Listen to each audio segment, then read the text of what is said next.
Thank you. Good evening, ladies and gentlemen, and welcome to Council Corporate Planning today. We have scheduled November 2nd, 3rd, and 4th for corporate plan meetings. They've been scheduled for about 3 hours. So if we'll try to push through all 3 hours, but if you guys need to comfort break, make sure you kind of wave your hands a little bit, and then we'll try to take a break here and there. Again, members of council, there is a mandatory mask bylaw in our community as we are now on the AHS watch list. I've just taken off my mask. We do not have any outside presenters today. So as of right now, there will be no public allowed into council chambers, and therefore we are a work unit. So if we maintain 6 feet distance apart, you may now take off your mask. And if you don't choose not to, that's okay too. It's whatever that is comfortable to you as an individual. Okay. As I mentioned earlier, this is about 3 hours. The first night is presentations by our admin staff of the corporate plan and how it ties into council's strategic planning. So after that, we can have questions of clarity and understanding at any time during the presentation. Once that's all done, we're going to call it the evening, and then on the 3rd and 4th, we'll come back, and council has the ability to debate, make motions to change, alter, and make adjustments to the corporate plan that we see fit, and then make that ours. Okay. If we require an extra evening, then we'll call a special meeting to finish up on the Thursday or Friday. Yeah. So with that, I will need a motion. So Deputy Mayor, please. A motion to accept the agenda as presented.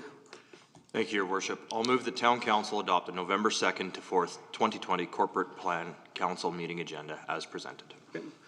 Thank you very much. I'm going to call the question. All in favor? Okay. And that is carried.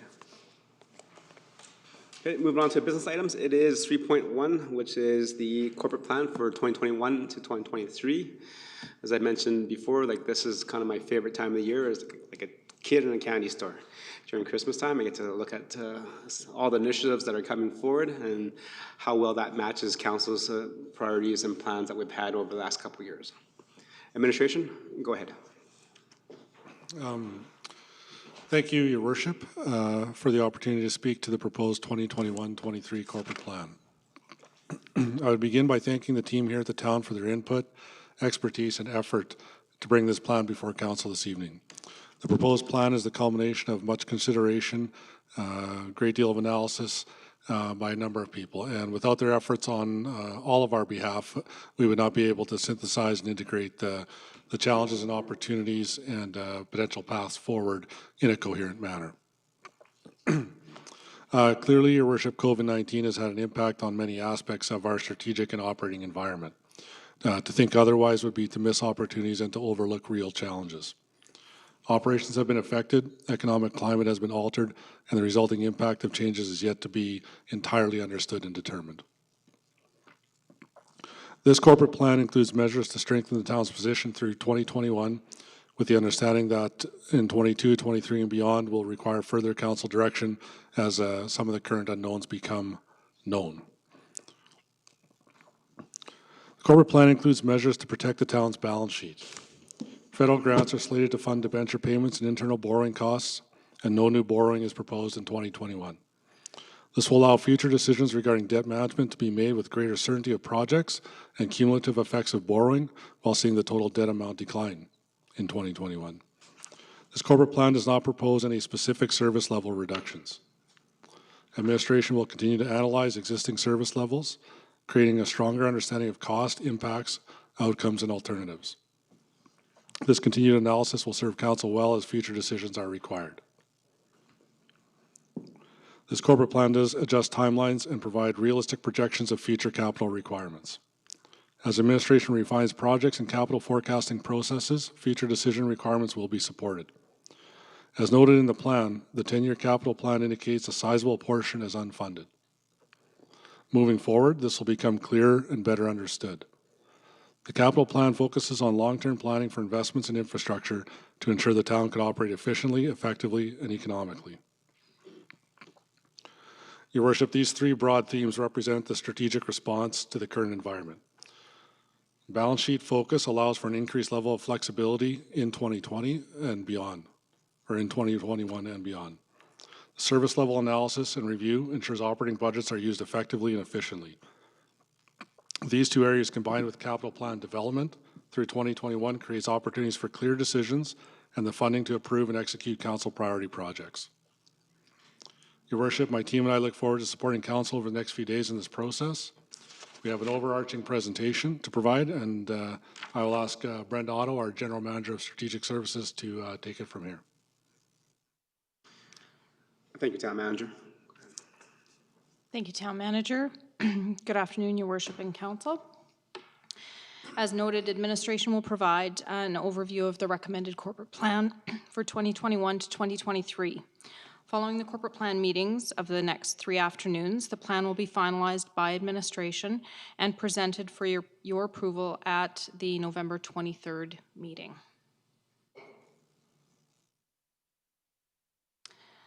So just to provide some background, the purpose of the corporate plan is to guide the implementation of the services, processes, and capital projects in order to achieve the commitments of Council's strategic plan. It is based upon the principles of the Municipal Development Plan.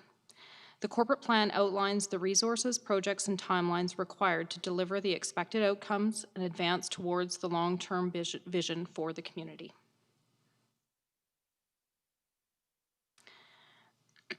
The corporate plan reflects on the specific commitments and actions of the strategic plan themes, those of environmental responsibility, community development, supportive infrastructure, economic opportunity, and governance and partners.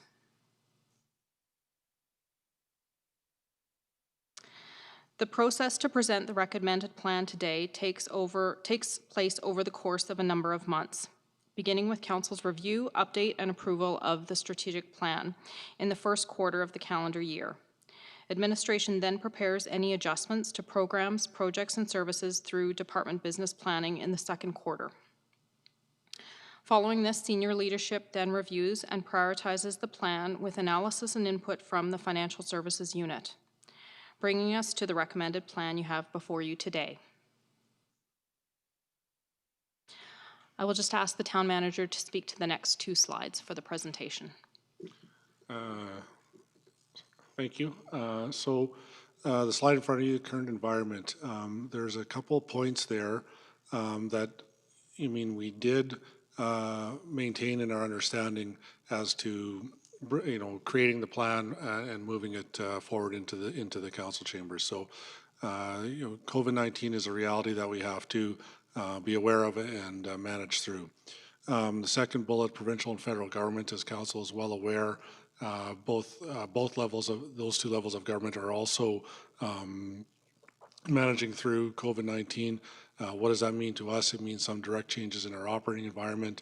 It means some changes in our funding formulas, and significantly some operating funds coming in and capital funds coming in. The council is aware of late September, even August, September. I think it's fair to note that there's a lower growth forecast both for, potentially for the country, certainly for the province that we are in Alberta. The final point, Your Worship, that I just wanted to note on this slide, part of our current environment is, with all of this change, there is the opportunities that come from that. There are opportunities to examine and analyze the way we do things. There's opportunities to change the way we do things, and we have taken some of that into consideration, both in operational planning, but also in the consideration of the corporate plan.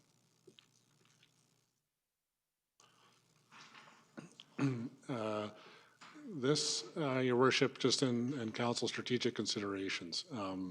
There's a couple of things I want to note here. I mentioned it earlier, but balance sheet focus is something that I believe is significant to our current reality.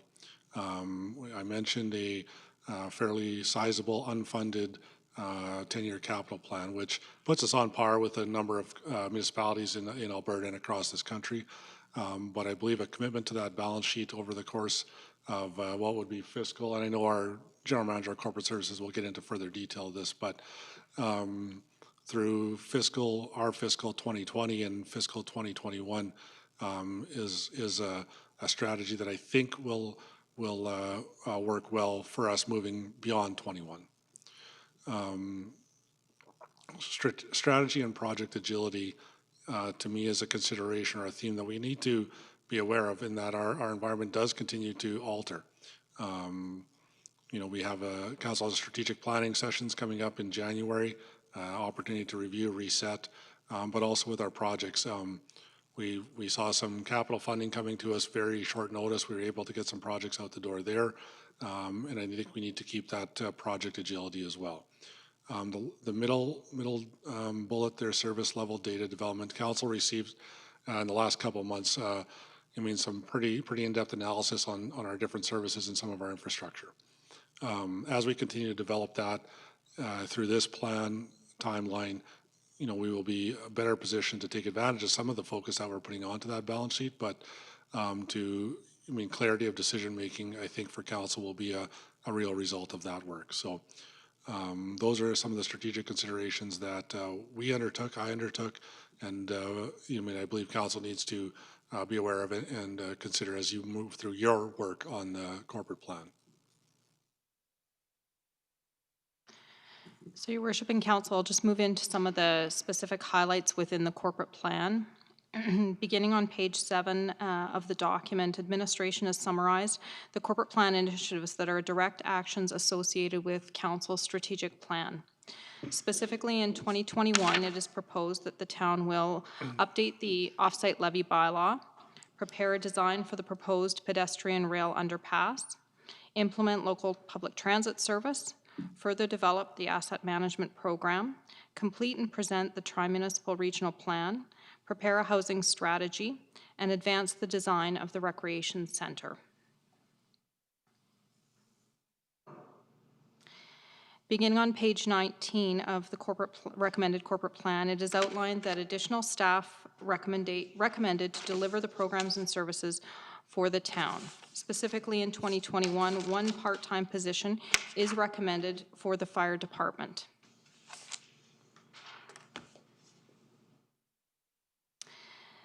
This next section will provide a summary of the program, services, and initiatives for each of the town's 4 departments, and we'll begin with the Office of the Chief Administrative Officer. The Office of the Chief Administrative Officer primarily supports the development and monitoring of our strategic goals, advocacy, partnerships, interactions with our mayor and council, promotion of economic growth and development, communication with citizens, and enhancing the profile of local culture and tourism. Like all areas of the organization, the department has identified cost efficiencies that will have minimal impact on our key stakeholders and maintain our core service levels.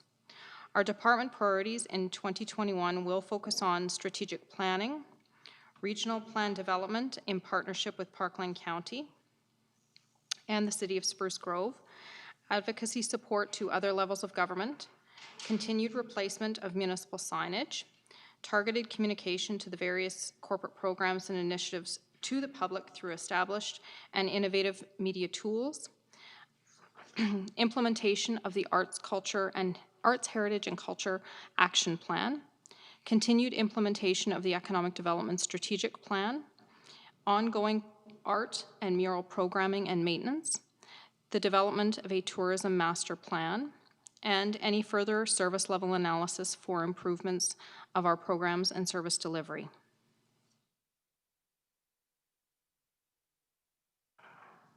Next, I'll ask the General Manager of Corporate Services to speak to this department. Thank you to your worship and all of council. So again, corporate services is sort of that foundational support for the organization. We look to municipal best practices and focusing on legislative and legal compliance, as well as risk mitigation and financial responsibility. The 4 business units within corporate services are financial services, legislative services, human resources, and technology services. There is one position proposed for 2022 within the plan. And the expenses, if you look year over year, are held fairly flat. The one addition where you see in 2021 and 2022 the cost raising up a little bit is technology services. COVID-19 has definitely impacted this organization and how we operate, and the expectation of the technology to support staff to make sure that they're efficient in their operations. And so we've ensured that there's appropriate dollars there, that the technology is updated in a timely manner, so that everyone else can do their job to serve the public. The key projects for 2021 include the completion of the fiscal sustainability framework, which we've been working with Council through the past year. That will continue to be an important and large project through 2021. And a big component of that is around reserves. As you see within this plan, we're getting, relooking at reserves. The policy is up for renewal in 2021, so we'll be working with Council to make some future decisions as to how to fund reserves and looking around what the policy direction should be around that. Additionally, asset management is an overall initiative. Our department really supports to make sure that the policy and the data and the systems is there, and that we're taking an organization-wide approach so that when the infrastructure assets are looked at, we're gathering data the same way as the facilities data, so that when we bring the plan to you as Council to make decisions, it's easy to understand and that we're tracking it consistently. Additionally, there is an initiative within the plan for a corporate systems strategy. Again, that technology theme, as there's a number of requests from the departments to advance how that they run their own departments with systems rather than manual processes, as well as we know technology is constantly changing and keeping up with those system requirements. So the strategy in front of you for approval tonight is to have a consultant come in, work with the organization to understand their needs, and then help SLT and the organization move forward in investing in those systems in a strategic way, so that we're not, adding one system that should or should integrate with another, and that we're just being very mindful there in investing strategically. We also have the municipal election that Legislative Services runs that will in 2021, which is a large project for them. There's a number of legislative changes there that the province has put in place, so that that takes up a large portion of their year. Human Resources has identified an employee survey, just making sure that we're keeping touch with our employees and planning for the future in supporting them as well. And we had planned to do a resident survey to start some of the performance measures work in 2020. However, due to COVID-19, that was deferred, and so we'll plan to resume that work in 2021.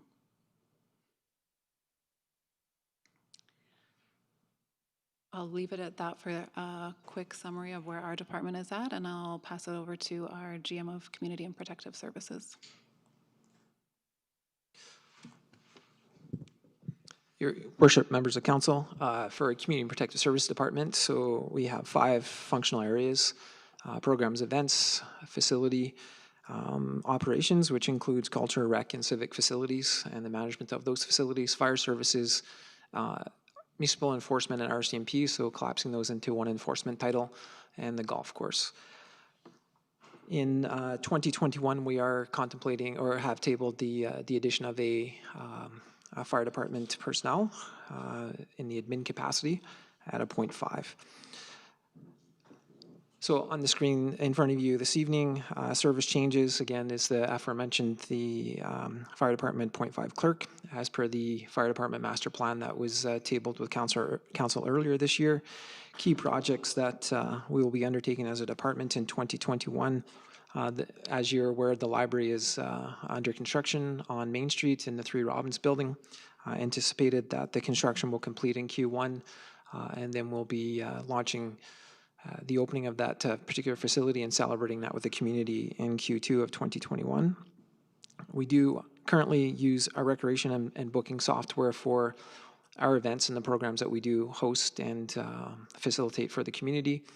Currently, that software is not supported by the vendor any longer, as the vendor has been purchased by a larger company, and it's requiring a great deal of time from our IT department in order for us to continue utilizing that piece of software. The Chicago Exchange, of course, has been impacted and paused basically for 2020, so a lot of those programs are contemplated to be moved to 2021. Again, the caveat to that would be COVID-19 restrictions in place in 2021 and our ability to continue in the form of which were planned for 2020 and into 21.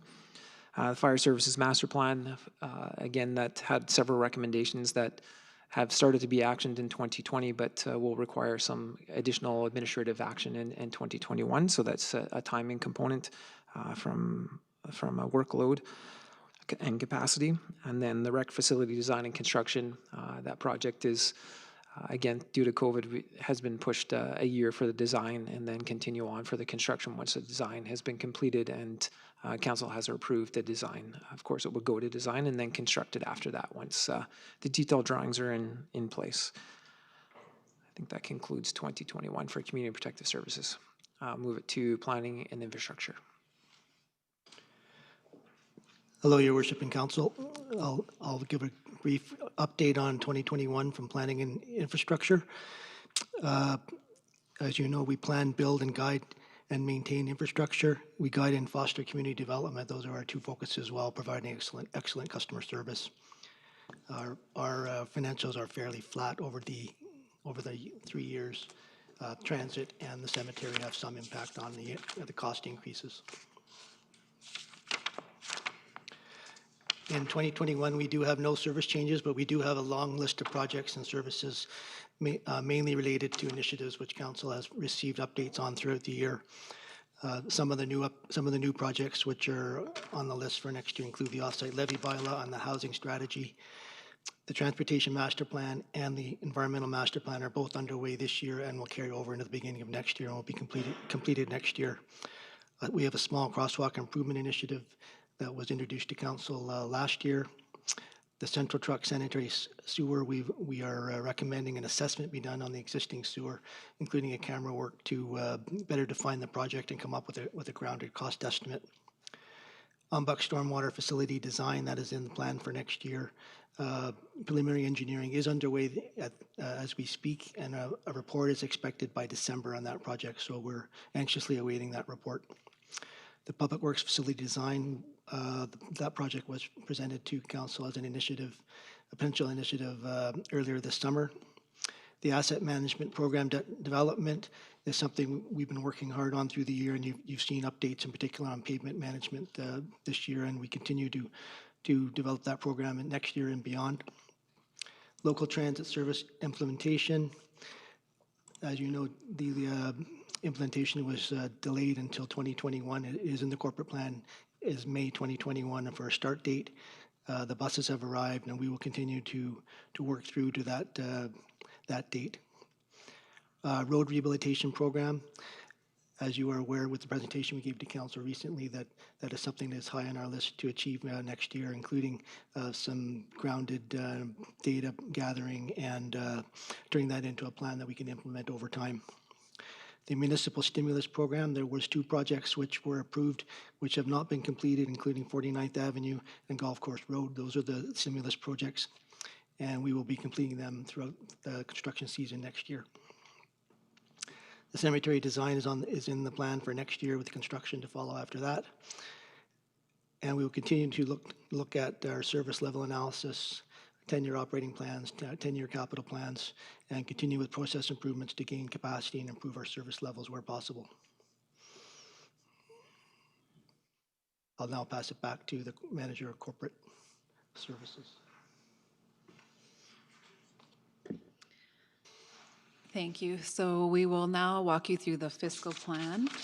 So this takes into consideration all the initiatives you've just heard about and really shows you the revenue and expense requirements as well as the debt and reserve impacts.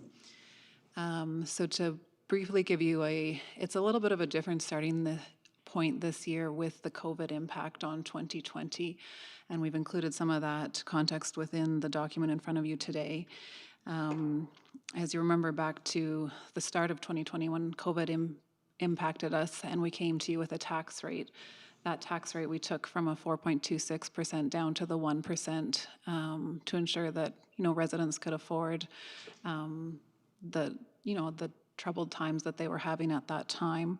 That has shifted some of the funding into this corporate plan.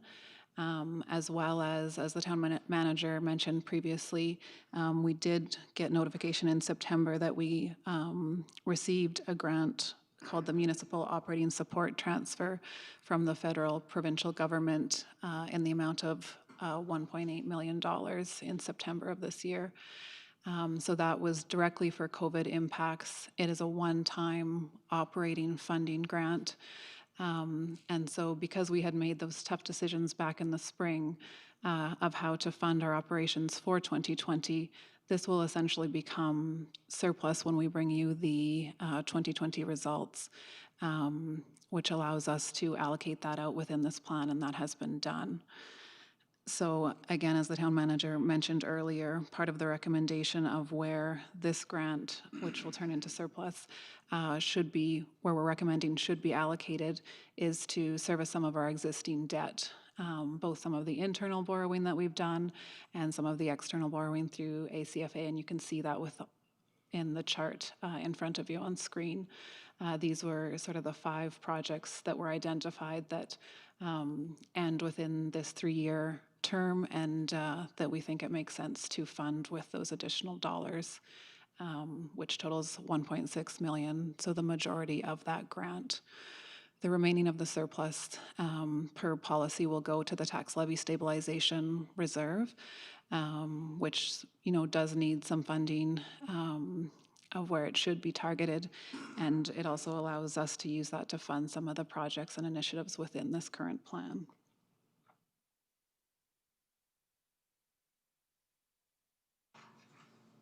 With that, I'll just quickly walk you through the tax impact. So for 2021, we are proposing a 1.91% tax increase, and these are the components that make that number up. Again, the RCMP building debenture, we had proposed to fund it in 2020, and that with the COVID decisions was deferred. And so you'll see that offset by the lease revenue is a 2.19% tax impact for 2021, and that then gets the full amount within the tax rate, so we don't have to deal with that into the future anymore. Additionally, with the library moving into the new building, there was an additional ask there, which would increase the tax base by a 0.4%. Transit, you heard, will be implemented within 2021. The impact to the tax rate for this year would be the 0.78% or $133,000. There is the FCM grant that we were approved for 2021 of $229,000, which offsets that. And so that's why you'll see an additional impact into 2022 for transit. This debenture servicing, so this is what I was just explaining around the MOST grant and how that will come to servicing, so that we're proposing that it funds debenture servicing to clean up the balance sheet, which also gives us tax room in the current year of 4.06%, allowing us to fund some of these items. The operational requirements, the departments have worked very hard to keep their increases low, and we're asking for an additional 0.55% tax increase to fund the ongoing operations of the town. And finally, the transfer for capital equipment. So this is for vehicles and technology equipment.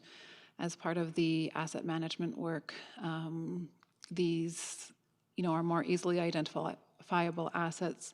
We've identified that the capital replacement over the next 5 years, the reserves sitting there are not sufficient, and so we're asking some of the tax dollars this year be allocated to fund those reserves so that we can replace the existing equipment, and that makes up a 2.05% increase. So I know those are a lot of items that come down to the 1.91 in 2021.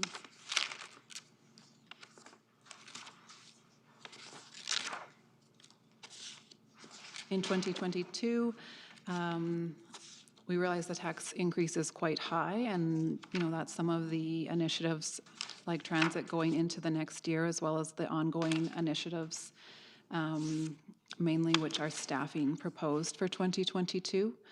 As we get through 2021 and see how that is impacting us, we'll be reviewing this, but that is the projection at this time.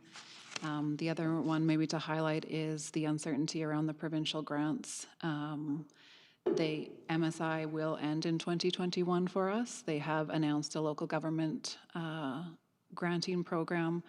At this time, it looks to speak to just capital, so the operating side is a little bit uncertain. So within the plan, we have not included that as revenue, which would require us to raise taxes by another $130,000 to make up that difference.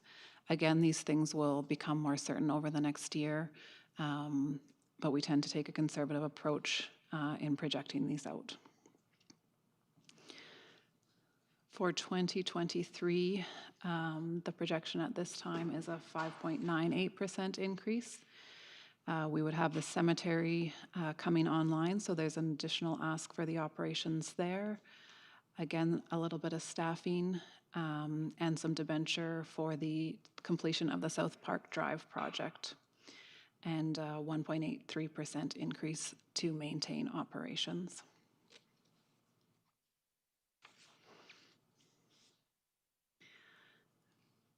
This is within page 46, shows a further breakdown of the revenue and expense requirements within the plan. You can see the slight increase over the 3 years and the tax requirement in both dollars and percentages at the bottom.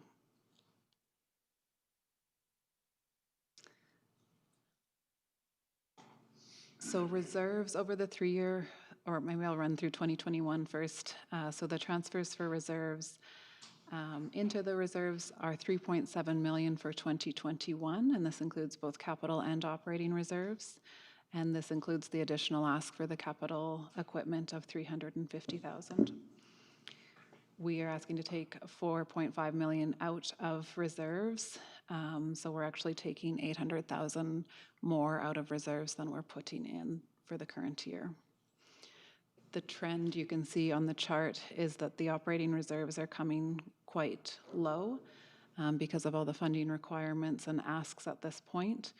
And the capital reserve is fairly flat at around $4 million over the 3-year plan.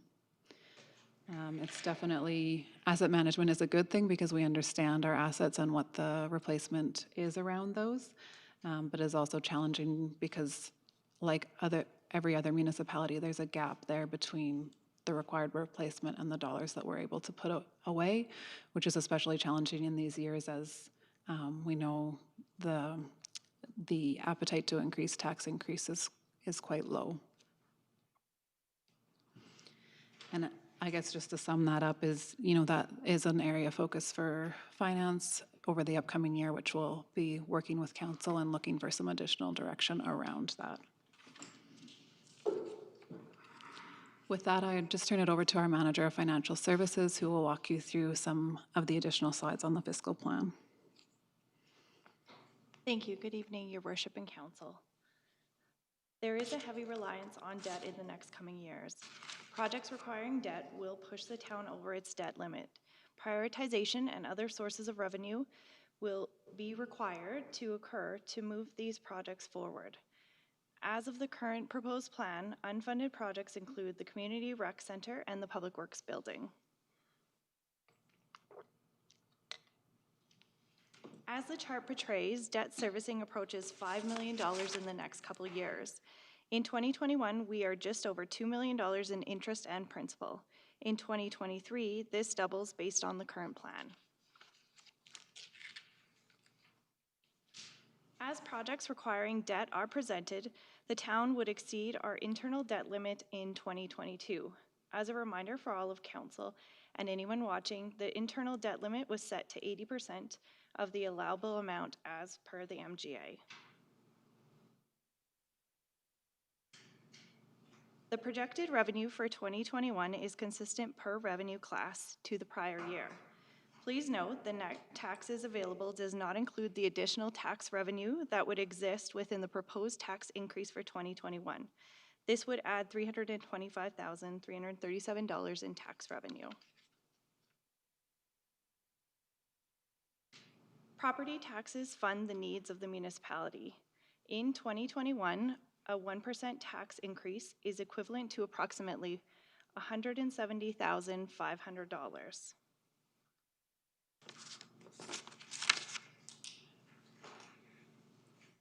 The assessment projection for 2020 projects higher deflation rate than growth. If the market value of the assessment decreases, a higher tax rate is required to raise the revenues the town requires. The projected municipal tax levy for 2021 is $17.7 million. The impact to the average household, which is $350,000, is approximately $41.41 annually, or $3.45 monthly. The non-residential tax rate has steadily declined since 2017 due to growth. The town's residential tax rate has progressively increased. The town policy states the tax split between residential and non-residential taxes should be maintained at 80% residential and 20% non-residential. We will be bringing forward this policy to council in 2021 before tax rate to revisit. Please note that there was an error found on this chart that was included in the draft corporate plan on page 52, released on October 23rd, in the 2019 non-residential tax rate. The chart displayed before you is accurate, and the document will be updated for the final version. Utilities are self-sustaining and independent to taxes. The cost of purchasing water third party, as well as the cost of disposing the wastewater, are a large portion of the increase to utility rates. These increases, along with the proposed service changes listed, account for the proposed rate increases. Repairs and maintenance across utilities also saw increases due to the aging infrastructure. Increases were required in order to maintain current service levels.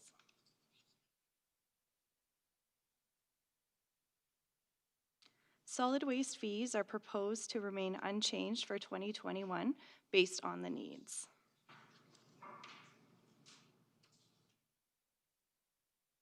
In October, administration provided council with a report regarding franchise fee increase. The corporate plan has included an increase in natural gas franchise fees to the max of 35% from 30%. This increase equates to $200,000 revenue in 2021. The remainder of the increase shown on the chart is due to projected consumption increase. The electric franchise fees are already at the cap of 20%. This slide outlines the franchise fee revenue included in the plan. At the time of the presentation, there was a question in regards to exempt institutions and what their contribution would be in regards to franchise fees. So exempt institution would contribute approximately $11,000 based on a full year. Average increase for per household is $26.33 annually, or 23 cents per gigajoule based on a full year. Alternatively, the increase in franchise fees can be removed, which would equate to an additional increase in taxes required in the amount of 1.17% in 2021 or 1.29% for a full year.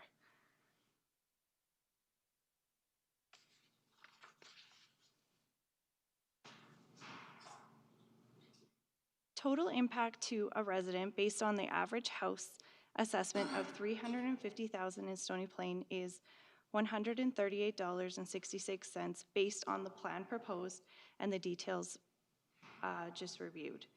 This takes into account the utility usage and the franchise fees. Please note the education tax impact is unknown at this time. For the purposes of this plan, we have maintained it at 2020 levels.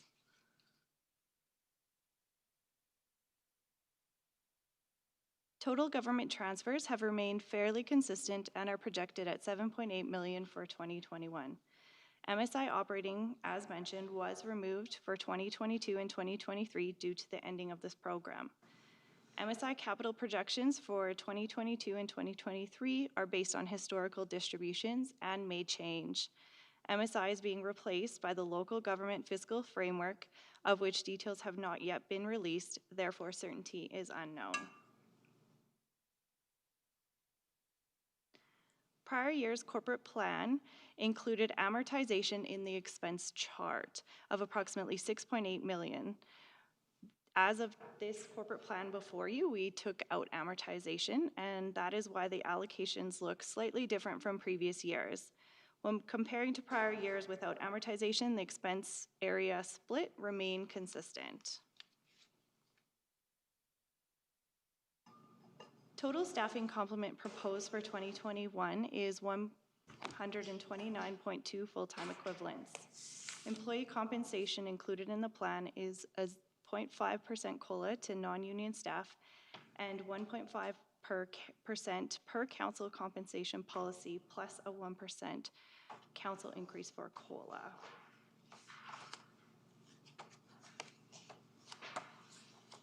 Grants have been maintained at the same level with the exception of the TransAlta Tri-Leisure Centre, who had decreased their request in 2021 based on budget needs, although is seeing an increase in 2022 based on projected needs. The Stony Plain Library will be opening the new library in 2021, and therefore needs have increased by $69,000. Tangible capital assets include a variety of assets as listed on this slide. The chart breaks out each asset class and the proposed replacement for the next 3 years.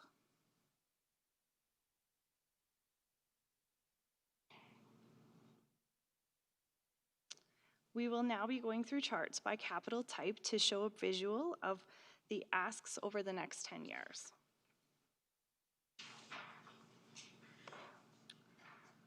The black bars on the transportation 10-year capital plan denotes replacement or renewal capital, whereas the red are initiatives.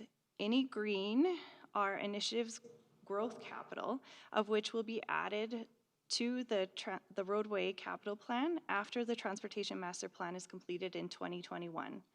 Initiatives for the transportation roadway capital plan include crosswalks in 2021, South Park design in 2022, and the South Park Drive extension in 2023, which will be funded by debenture. Historically, the town has maintained a road program of $3.5 million that has been funded by MSI and federal gas. As mentioned already, with this moving to the local government fiscal framework, the future funds are unknown. The plan presented maintained the road program at this level into the future. As you can see on the chart, 2021 is lower due to the municipal stimulus program of $2 million in projects that will carry forward into 2021. These include 49th Ave and Golf Course Road. MSI in 2021 was reallocated to UMBAC storm design and public works design for 2021. Sanitary 10-year capital plan has a major initiative in 2023 requiring debenture.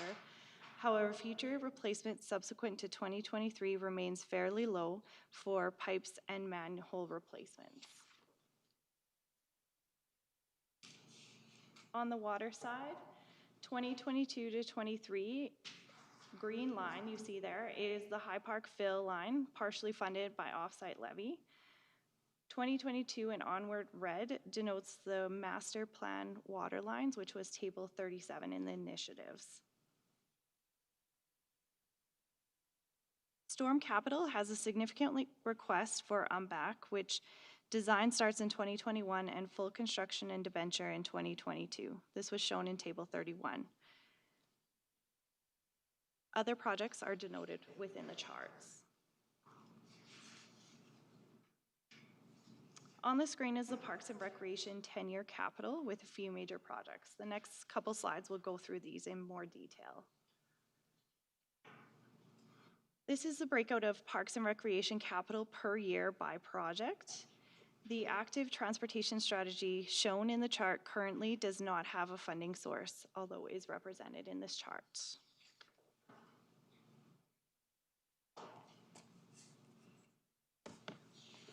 Vehicles, equipment, and facility 10-year capital plan.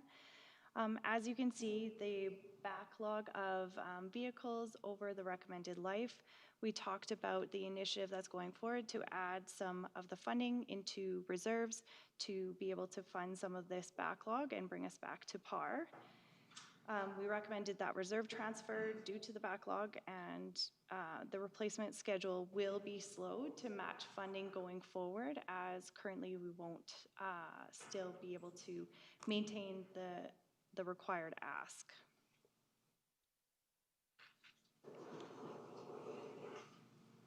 This graph maps out the corporate initiatives as they relate to the corporate plan, and so you can see the initiatives as they relate and the years as well.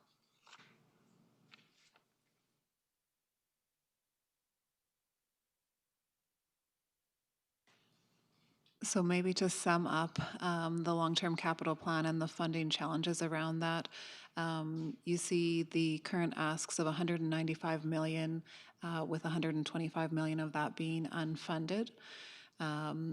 As we've talked about these things already, but just to maybe summarize, there's the uncertainty of the MSI capital funding, which is 2021 from the province is the last year. It then switches to the local government funding framework, which ties our funding to their revenue. So we still are trying to understand what impact that will have to our funding program, as well as we know that they are in a tough financial position as well. So where that goes into the future. The vehicle and equipment replacement reserve, there is a funding gap there. You can see that reserve going negative. So the equipment will still need to be slowed beyond the asks, and the departments will do that. But that is some of the justification as to the additional funding request of the $350,000 for 2021.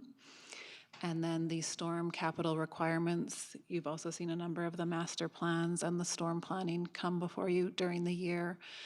Within this plan, the large capital is the Umbak storm pond in the next 2 years. A number of the other storm capital projects have been staged well beyond the 10-year plan, just to keep that rate increase somewhat reasonable to residents. We realize that the rate increase in the current year is, it's still large, but this is we've tried to be as conservative as we can and still advance some of the capital, and that's been the approach taken within the current plan. Maybe the one not on there is just the debt requirement. So, we have not funded all those projects because we could not fund them all within the current debt limit. And so I guess we'd be looking and working with council for further direction and project development through 2021 as to how we move forward for the future years.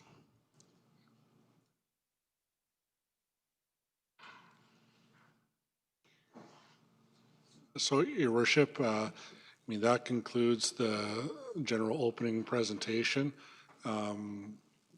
We know that at this point in time, a number of these projects have been through the chambers in various stages over the past couple of years, whether they be master plan development or project updates and so on. Your Worship, at this point in time, that will conclude our initial presentation. Certainly able to answer questions, provide further commentary on anything that was included so far. Sounds good. Thank you very much, Town Manager. So members of council, again, if you have any questions of clarity and understanding, please direct them to me as the chair, and I'll pass them along to the Town Manager. So Town Manager, just again, for clarification of the process, is just answer the questions and comments, just for better understanding of what was presented. And are we going to, as administrative staff, going to go through each initiative that's outlined for 2021? Your Worship, we certainly can. In the essence of time and the understanding that a number of these things have been in the plan before. Wasn't the intent to go through them specifically. Okay. Thank you. Members of council, any questions of clarity and understanding from the presentation from the administrative staff? Councillor Laurie, again, please, if you have a page number to reference so that council members and Administration can follow along, please. Thank you, Your Worship, and thank you, Administration, for your presentation thus far this evening. I do have several questions. I'll just start with one, and I'm sure other council colleagues will have some, so we'll share the wealth. I'm referring to page 9 of our corporate plan. In the binder we have, I don't know whether the page number is the same in the digital version. Table 3 regarding Edmonton Metropolitan Collaboration. My question through Your Worship is, Edmonton Global just passed a motion to increase the investment from each member community over the next 2 years. What is the additional contribution required by the town of Stony Plain for 2021, and is this amount included in the current corporate plan presented to us? Your Worship, through to Councillor Laurie, can make a couple quick comments there, and then also answer that question. There are 2 initiatives that do show up. This is one of them that actually, if you look at it, the cost is 0. This one, and I believe the regional plan that we alluded to earlier. That's a bit of a change, Your Worship. Often we don't necessarily include things with a 0 cost. On those 2 instances, though, we did think it was significant enough or important enough to council to understand and have as a standalone initiatives. Just simply, council is generally aware, but we wanted to ensure council was completely aware of the time and staff time that goes into those particular projects. So it's not that they're broken out or you can see a hard number in front of you as to what those time costs are. It is included, it is considered part of our work day, so to speak, but we felt they were both fairly significant.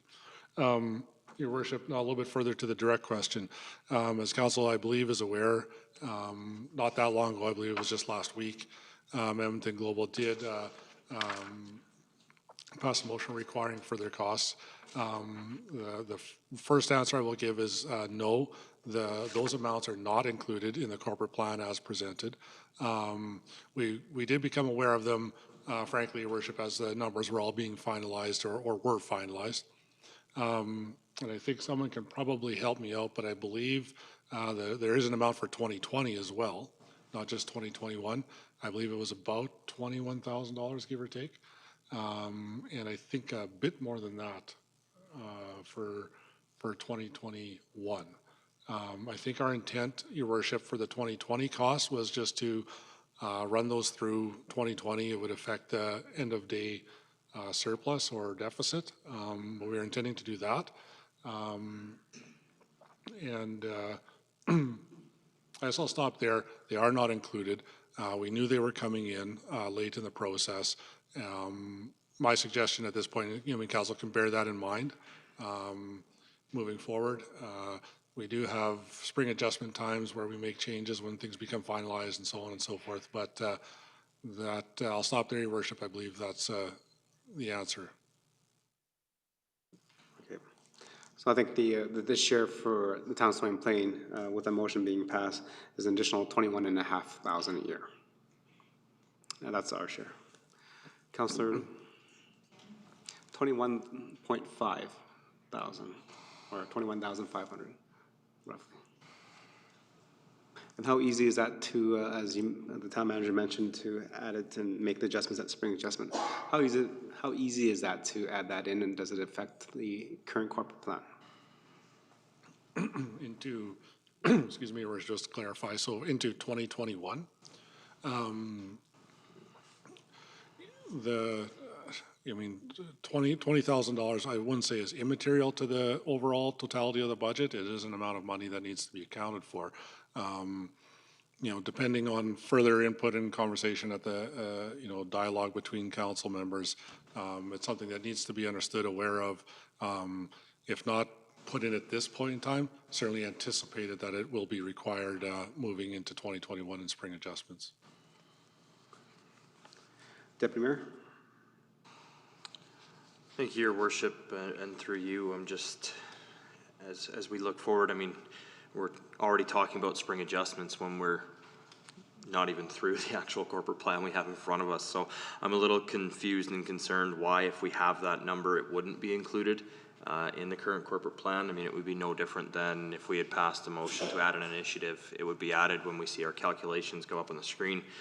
Just quick math on my part, if that's $21,500, it's an additional 0.13% of a tax increase, which would bring us from 1.91 to 2.04. So I'm just, for clarity's sake, I would appreciate if when we start doing the debates and calculations later on, I think that is worthy of being recognized no matter the amount. Thank you. So Deputy Mayor, I'll definitely ask you to make the motion when we start doing debate to add that on, because currently, as the administration has noted, that is not included in the 2021 corporate plan. Okay. Thank you, Deputy Mayor. I'll move on and just see just more questions of clarity and understanding.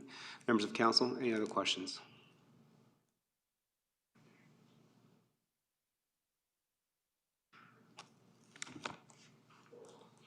I have a question regarding the, where is it? Hold on a second. The 0.5 position at the fire department for a min, I believe that's, can't find the page, I didn't write it down. Yes, on page 20, I believe. This proposed a 0.5 service level increase of FTE. And then that was based on the fact that this administrative assistant will help kind of do some of the data entry and stuff, so that allows the chief, the deputy chief, and et cetera, to free up some more time. But also in the presentation, currently we have a chief and we had 2 deputy chiefs. From our understanding, we're not hiring one of the deputy chiefs. So wouldn't there be a reduction in full-time equivalents? Thank you, Your Worship. I'll ask our General Manager of Community Protective Services to speak to that specifically. Your Worship, members of council, the Fire Services Master Plan recommended the addition of a lieutenant and a 0.5 admin position. You're correct, we formerly had 2 deputy fire chiefs. We've taken 1 deputy fire chief position that was vacant, and we've funded the lieutenant position, and the dollars that we're requesting within the corporate plan is the residual required to staff the 0.5. So in theory, there was a savings. This is the additional dollars required for that 0.5 position over and above the deputy chief wages that were left in the fire department after not staffing that position and converting it to a lieutenant position. Okay, so for my clarity and understanding is, so the dollars requested is the difference from the salary of the deputy chief to the lieutenant, which was their savings, and then adding the 0.5 is the difference. Correct. Okay. Thank you. Any other questions for clear understanding? Deputy Mayor, go ahead. Thank you, Your Worship. Referring to page 15, table 13, the rail pedestrian underpass design. It notes the funding cost of $80,000 with the funding source of being a tax base in the grant. Further on in the document, it speaks to a $64,000 grant that is being received, which leaves $16,000.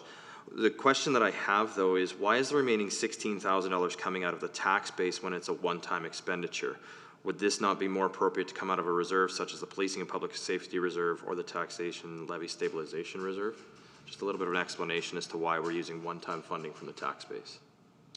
Thank you, Your Worship. I'll just ask our General Manager of Corporate Services to maybe provide some consideration and background.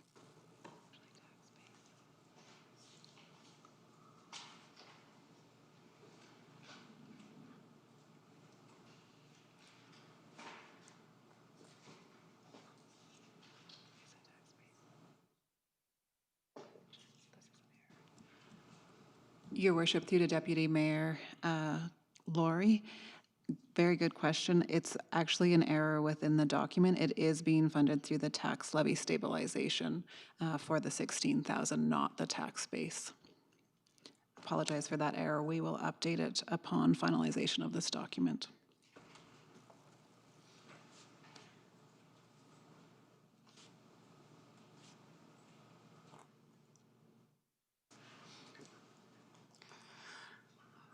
Thank you, administration staff. I'm moving on to Councillor Loy, please. Yes, thank you, Your Worship. And I'm referring to page 25 of the corporate plan.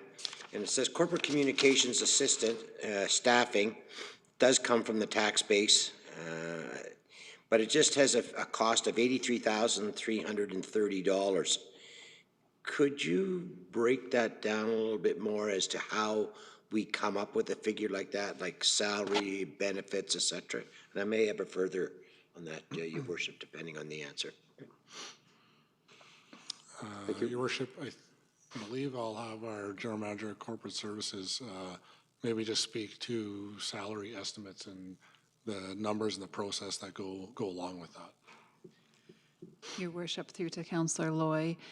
So this number would include salaries as well as the benefit package, as well as the pension contributions for the local authorities pension plan, as well as technology. I was assuming it also did include any technology requirements. So obviously when we add a new staff member, they require a computer and the setup of their office as well.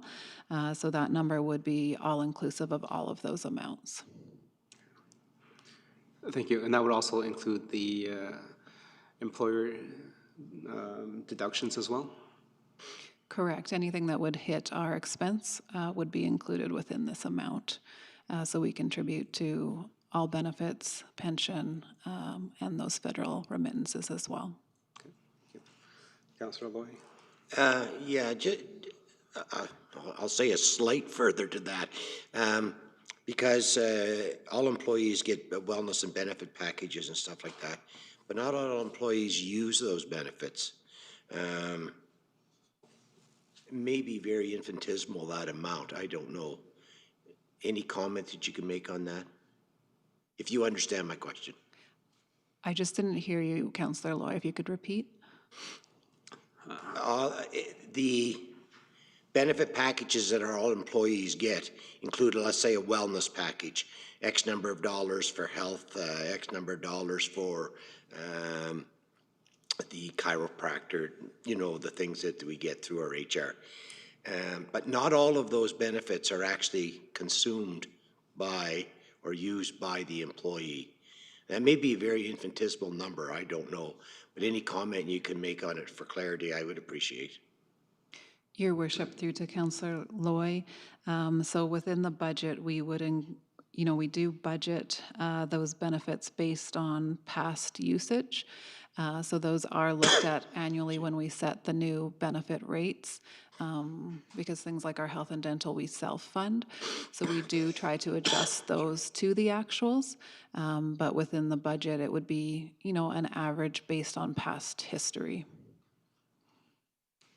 Thank you very much, Your Worship. I'm satisfied with that answer. Thank you. Thank you, Councillor Loy. Any other questions for clear understanding as we move on? Deputy Mayor, go ahead. Thank you, Your Worship. Page 20, Table 16. The community service programming, when I reviewed this corporate plan comparative to our last corporate plan, was at 4.0 FTE. It now sits at 6.8. I believe these positions are from the accessible transit service, but I was just looking for confirmation on that. And if not, if we can have confirmation as to where the additional 2.8 FTE positions appeared for 2020 and beyond. Your Worship, I'll have our General Manager of CAPS speak to that.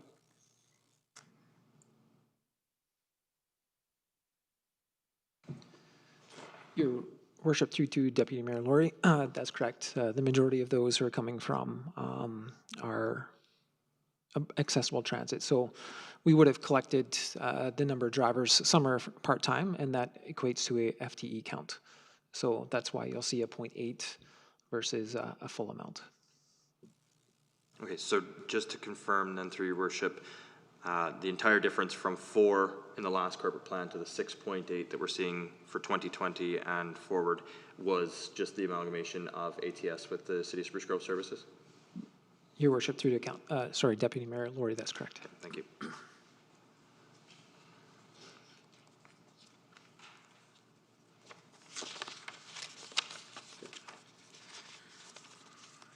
Okay. Any more questions for clarity before we maybe recess for a little bit, and then we'll start diving deeper into the corporate plan? I just have a general question regarding the proposed tax rates for 2022 and 2023. Are those numbers, percentages based on the current value for every 1%, or has that been adjusted for growth in our communities? Your worship, currently we've budgeted growth at 0 because it's uncertain at this point. So as those years become closer and the economic impact is better understood, we would adjust those, but feel that 0 is a good projection at this time. Thank you.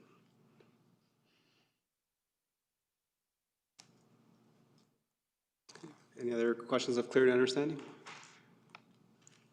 Okay. See none, let's take a 10-minute recess, and then we'll come back to the next phase.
Okay, welcome back to council for our council meeting for our corporate plan.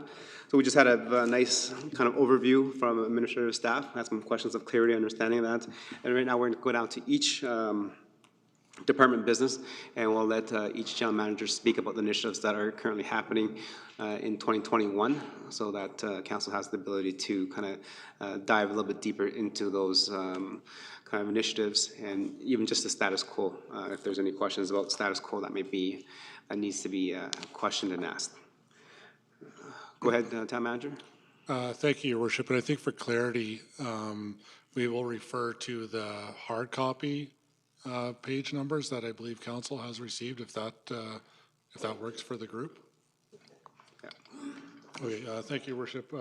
So then beginning on page 22, I'll just ask our General Manager of Strategic Services to provide further overview comments, maybe speak about any initiatives that are listed within that department plan, and certainly answer any questions in that specific area. Thank you. And also, so for those that are following at home and you're online, it is 7 different. So when we refer to a number that is in our corporate plan, because in front of council, we only have the corporate plan, we also have the agenda. So if you're following along the agenda that was posted on the website, it is 7 pages more.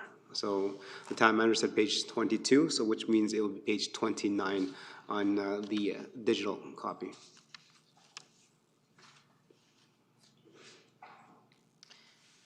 Thank you, Your Worship, and through to you and members of council. So as noted in beginning on page 22 of the corporate plan, the Office of the Chief Administrative Officer is noted as addressing support to mayor and council through our executive role, as well as strategic services, government relations, economic development, culture and tourism, and corporate communications. So highlighted for council's and the public's general information are a number of plans and projects that will be undertaken during the corporate plan session. So as noted in the bullet points below in 2021, of course, our role in the OCAO, or the Office of the Chief Administrative Officer, is to provide an orientation session for the newly elected council that will take place in Q4 of 2021. Shortly thereafter, in the beginning of 2022, we will conduct a strategic plan update with council. That's done typically towards the end of January, and sets the tone for the next term of council, and through to our priority setting for the corporate plan initiatives coming up in the end of 2022. In addition, noted is the Old Town South redevelopment. This is an ongoing priority that council has noted in their strategic plan for the last number of years. As council will recall, in this past year, the major initiative that was undertaken and completed was the servicing and development of the lands for the replacement of the Stony Plain Central School.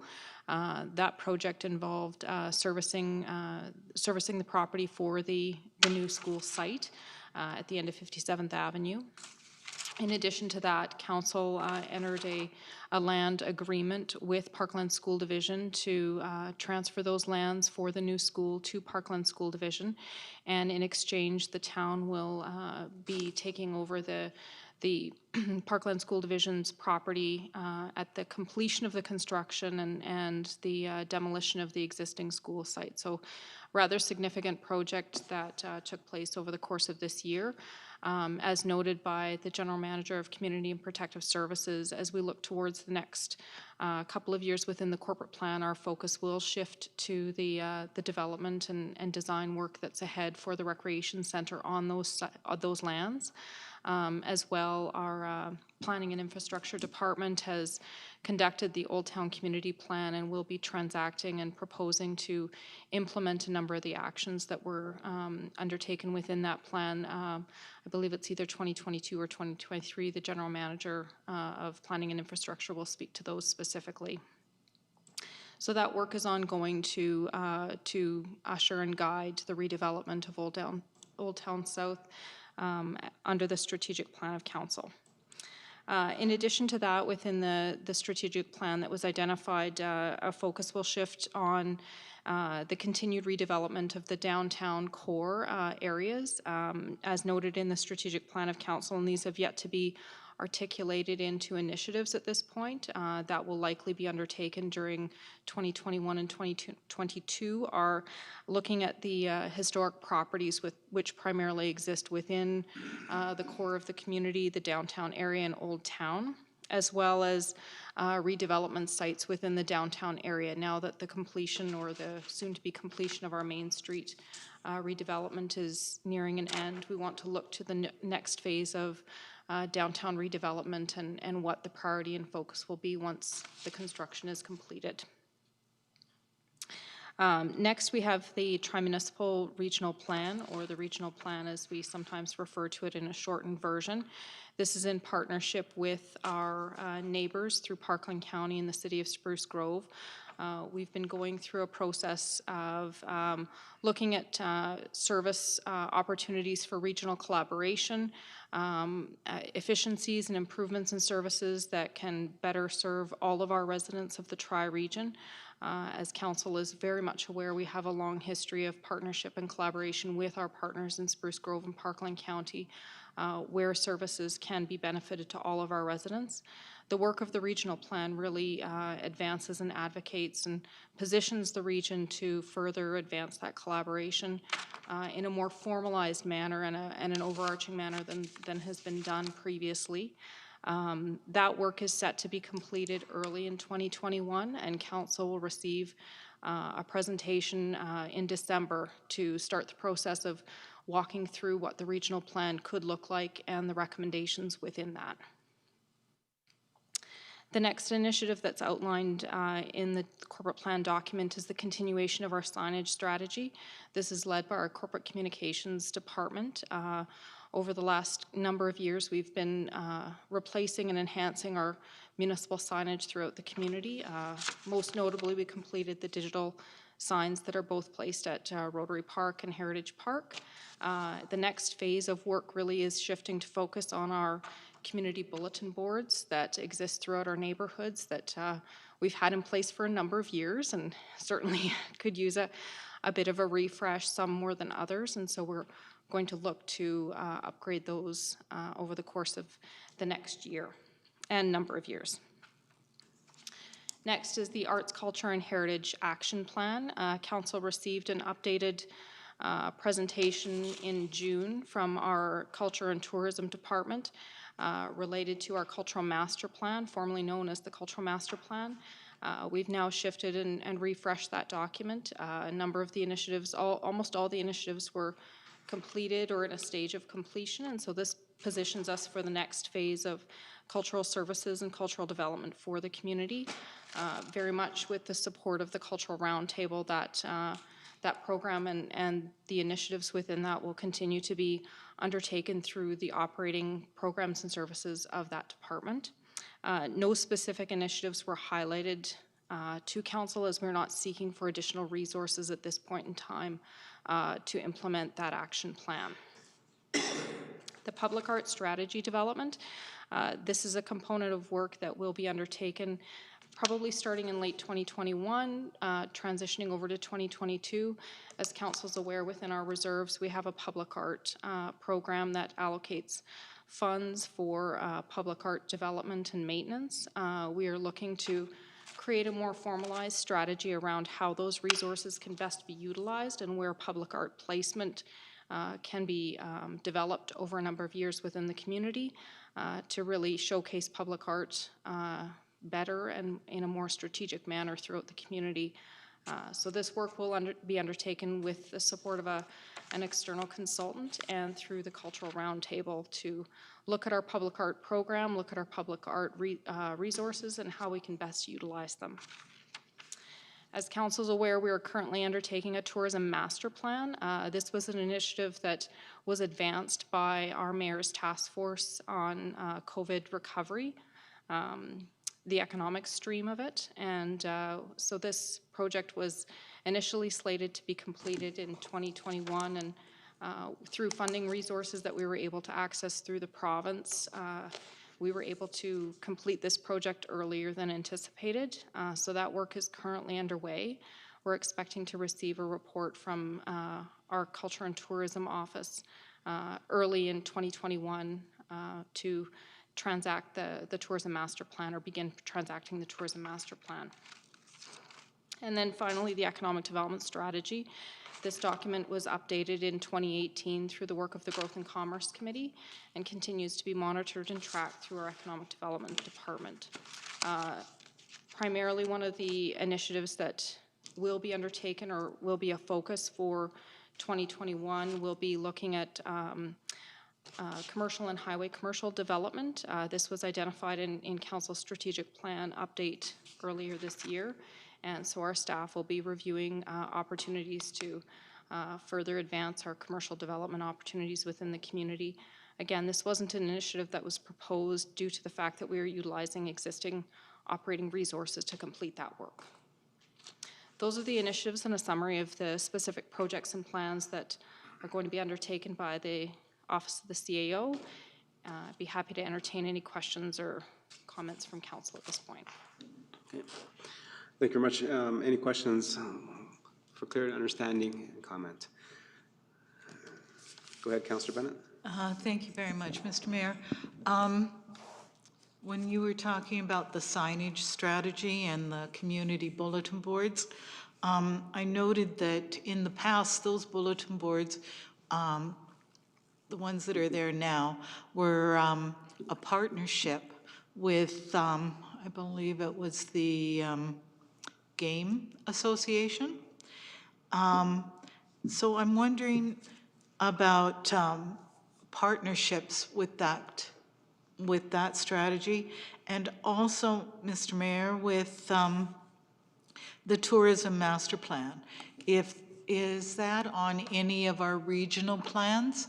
It seems to me that to market Stony Plain as a tourism destination would certainly be a cooperative effort with all of our other regional partners, because the whole area is a tourism spot.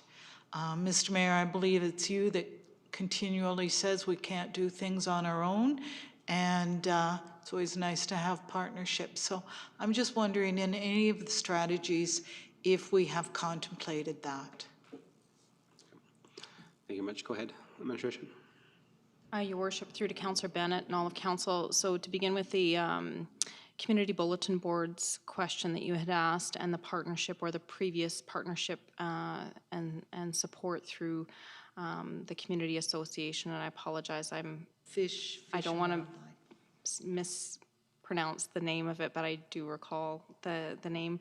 Our staff have been in contact with the association and have put forward the plans to upgrade and replace those signs. So we are working collaboratively with them in terms of any specific support or funding that they can provide to us at this time. I can't speak to the details of that, but we are certainly in communication with them and working with them on that, and looking to identify where they might be able to provide support to that, as well as other agencies or organizations or grant programs. So that's something that we are going to transact towards the end of this year and early next year when we prepare to begin the replacement of those.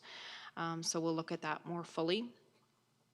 The second part of your question was related to the tourism master plan and potential regional collaboration. And generally the answer is, Councillor Bennett, to your question, yes, we are looking at how we can continue our regional collaboration around tourism marketing, destination marketing. We haven't, in the past had a formalized partnership plan for tourism, and that's something that's certainly been identified as a future opportunity.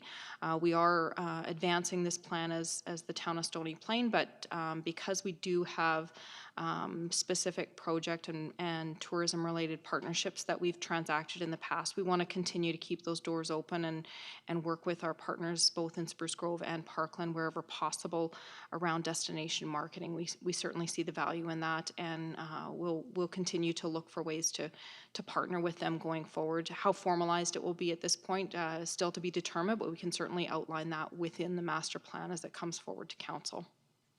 Okay. Thank you. Thank you. Questions for the Office of the CAO?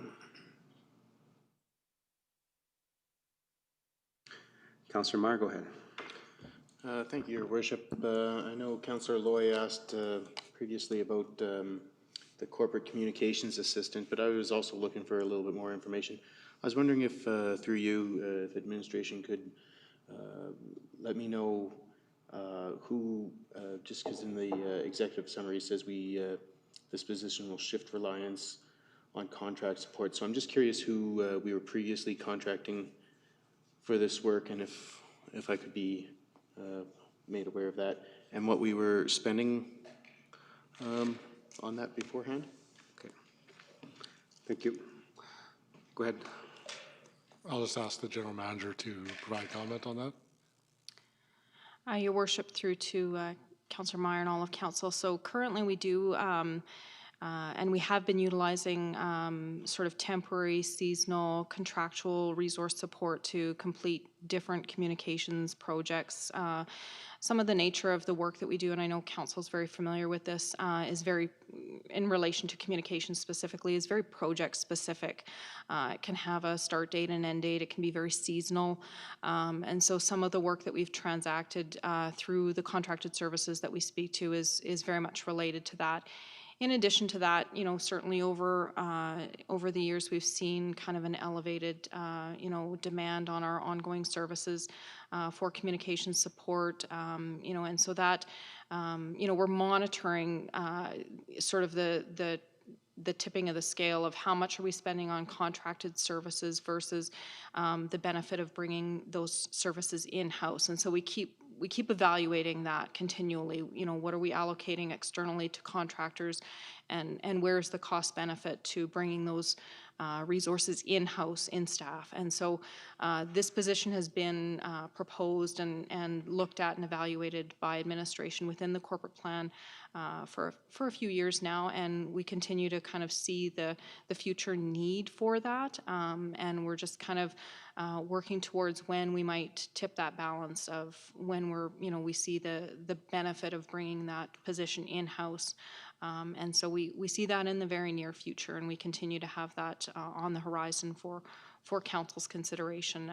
As I said, it's not something that we've proposed for this coming fiscal year, but we see that, you know, we keep monitoring and ensuring that, you know, we want to make sure that there's a good balance of cost efficiency there, as well as consistent service delivery on the communications side of things. And just one follow-up then, if I could. So Go then, through you, we would expect this person to be in multiple sort of different parts of our organization doing different jobs. It wouldn't necessarily be necessarily one job specifically. Through your worship, to Councillor Meyer, in terms of the role of this position would serve the corporation broadly, as our communications staff do now. So typically we would see that capacity serving to implement and administer a lot of the communications plans that we undertake through the various departments within the organization. There's, you know, a significant amount of the workload involved in written communication, social media, evaluating and editing work that goes on, and liaising with the various departments as well in terms of their communication needs, as well as supporting the decisions of council. So that's a very broad kind of description of their role, but it would serve broadly to the whole of the corporation. Perfect, thank you. Thank you. Okay, any questions for the office of the CAO? Councillor Mattis, go ahead. Thank you, Your Worship. In line with what Councillor Meyer had asked, basically with regards to the communications assistant and looking at having a salary, paying the benefits, etc., versus having work contracted out, and you said that you've evaluated that. I guess my question is further now with regards to our overall cost of labor in the town of Stony Plain or in any municipality.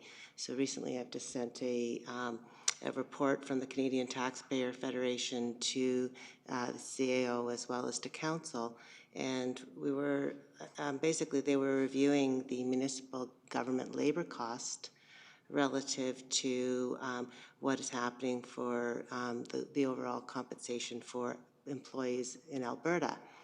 And the results were that the Alberta municipal government labor costs over the last 5 years during an economic downturn, oil and gas price war situation and downturn in Alberta, that the municipal government labor costs went up 16.9% versus the total compensation for Alberta employees being 6%.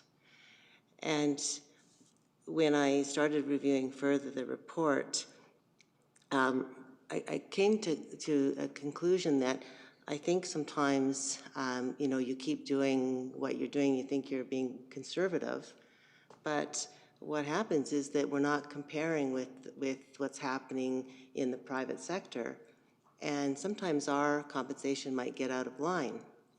So my question is regarding labor costs for municipalities. Are we looking and comparing with what's happening with the economic reality around us, that our costs have gone up considerably as a municipality, and I've read through the report too, and I really, really appreciate the quality of this report this year.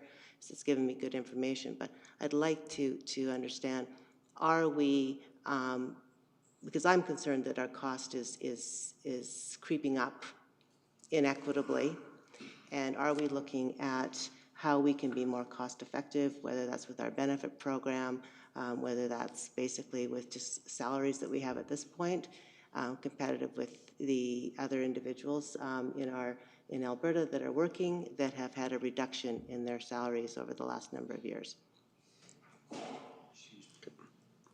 Yeah, thank you for your comment. And I guess, so Councilor Matthews, would you like to see a kind of breakdown of, I guess, number of staff per population and the average salaries for municipalities? Well, I would like to see what are, first of all, what the cost increase has been with us, which part of that is shown in this report that I received from the Canadian Taxpayer Federation, as well as some of the information that was provided in our corporate planning information. But I'd like to know specifically, it's not good enough just to compare with other municipalities in terms of the number of employees and the overall cost, because we have to compare with the entire environment that we're working with, which is all Albertans that are working.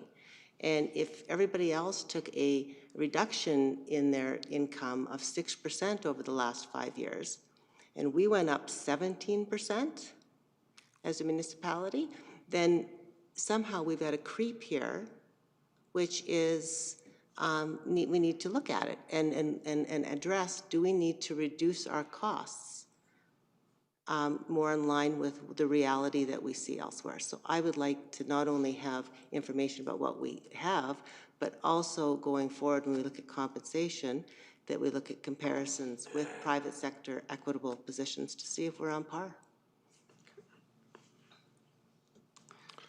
Your Worship, I know that our finance staff is working on what I believe to be our overall wage cost, I believe is one way to put it. Comparable 2014, I believe, up until projected 21 or just to 20? We can do 2021. And Your Worship, I believe we can have that by tomorrow, provided in a general scope. You know, in an effort to see how it has changed, or if in relation to the report referenced by Councillor Matties, what it looks like. So we can commit to that, Your Worship. You know, I think to, you know, there's a couple different things that go into that number, I believe. I mean, wage inflation, wage growth would be one. Positions added would be another one. You know, how does that, I mean, that will increase that cost.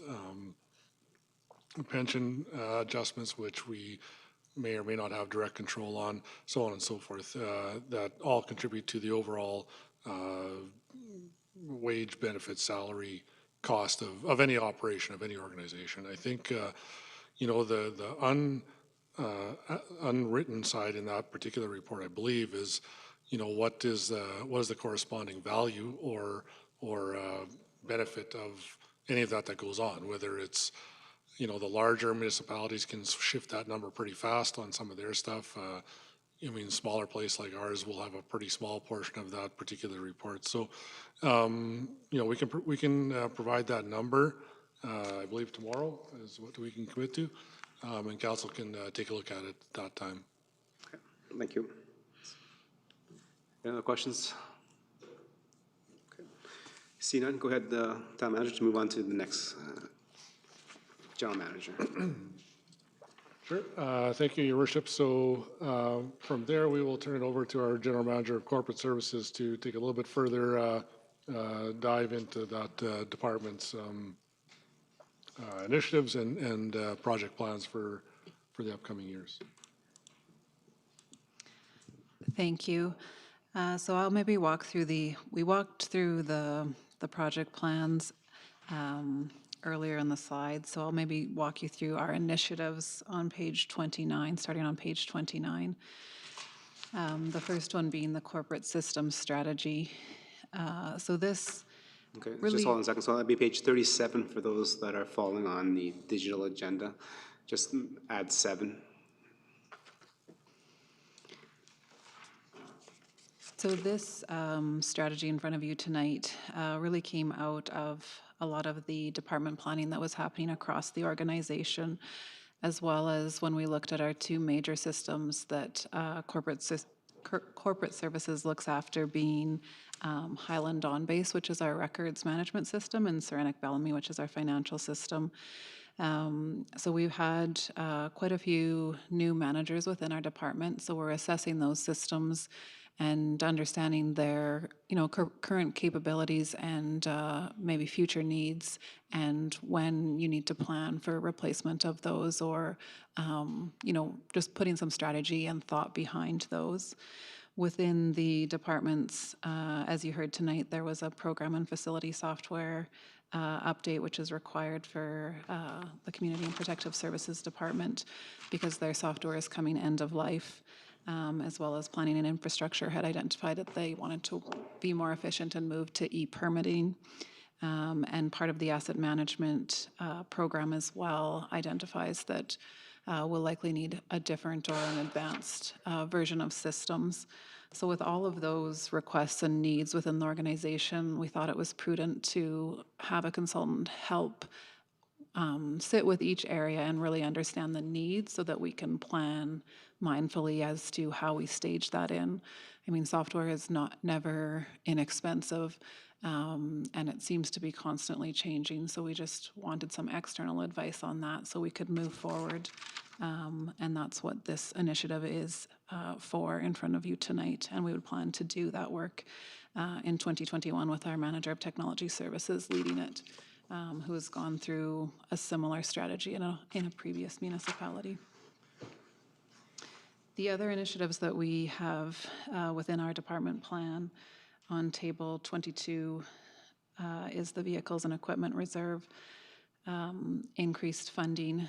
I mean, this is really part of, because we have the financial services area within our department, looking at the replacement on both equipment and technology and the reserves that are sitting there currently.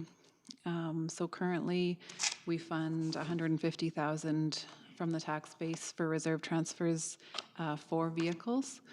And when we looked, or when the department submitted their requests over the next 5 years, based on, they did an assessment both on the age of the equipment as well as some of it was the hours and the state of the equipment. So they looked beyond the age, but as well as the risks and the challenges with some of the older equipment.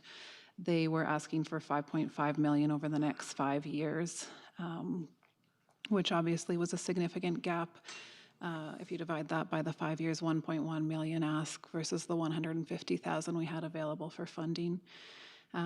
So we realized that we can't jump the reserve transfers that quickly, but wanted to propose a small increase to the tax base to add more to that reserve so we could replace the equipment a little bit faster. So you see an ask of $255,000 for the equipment replacement in 2021. And there was an addition, so each year there was an ask for the equipment replacement, an additional 127,500 in 2022 and 2023. On the technology side, again, we've had a fairly recent manager enter that area and do a very good inventory of all our assets there, as well as plan out how those assets need to be replaced over the next 10 years. When that was done, there was a requirement of 1.25 million. When we looked at the reserve transfers that we were making from the tax base, it was $30,000 annually. So 125,000, when you divide the 1.25 divided by 10 years versus the 30,000 is how we've come up with the 95,000. And that is a one-time ask that we feel would fund our technology replacement over the next 10 years through that reserve.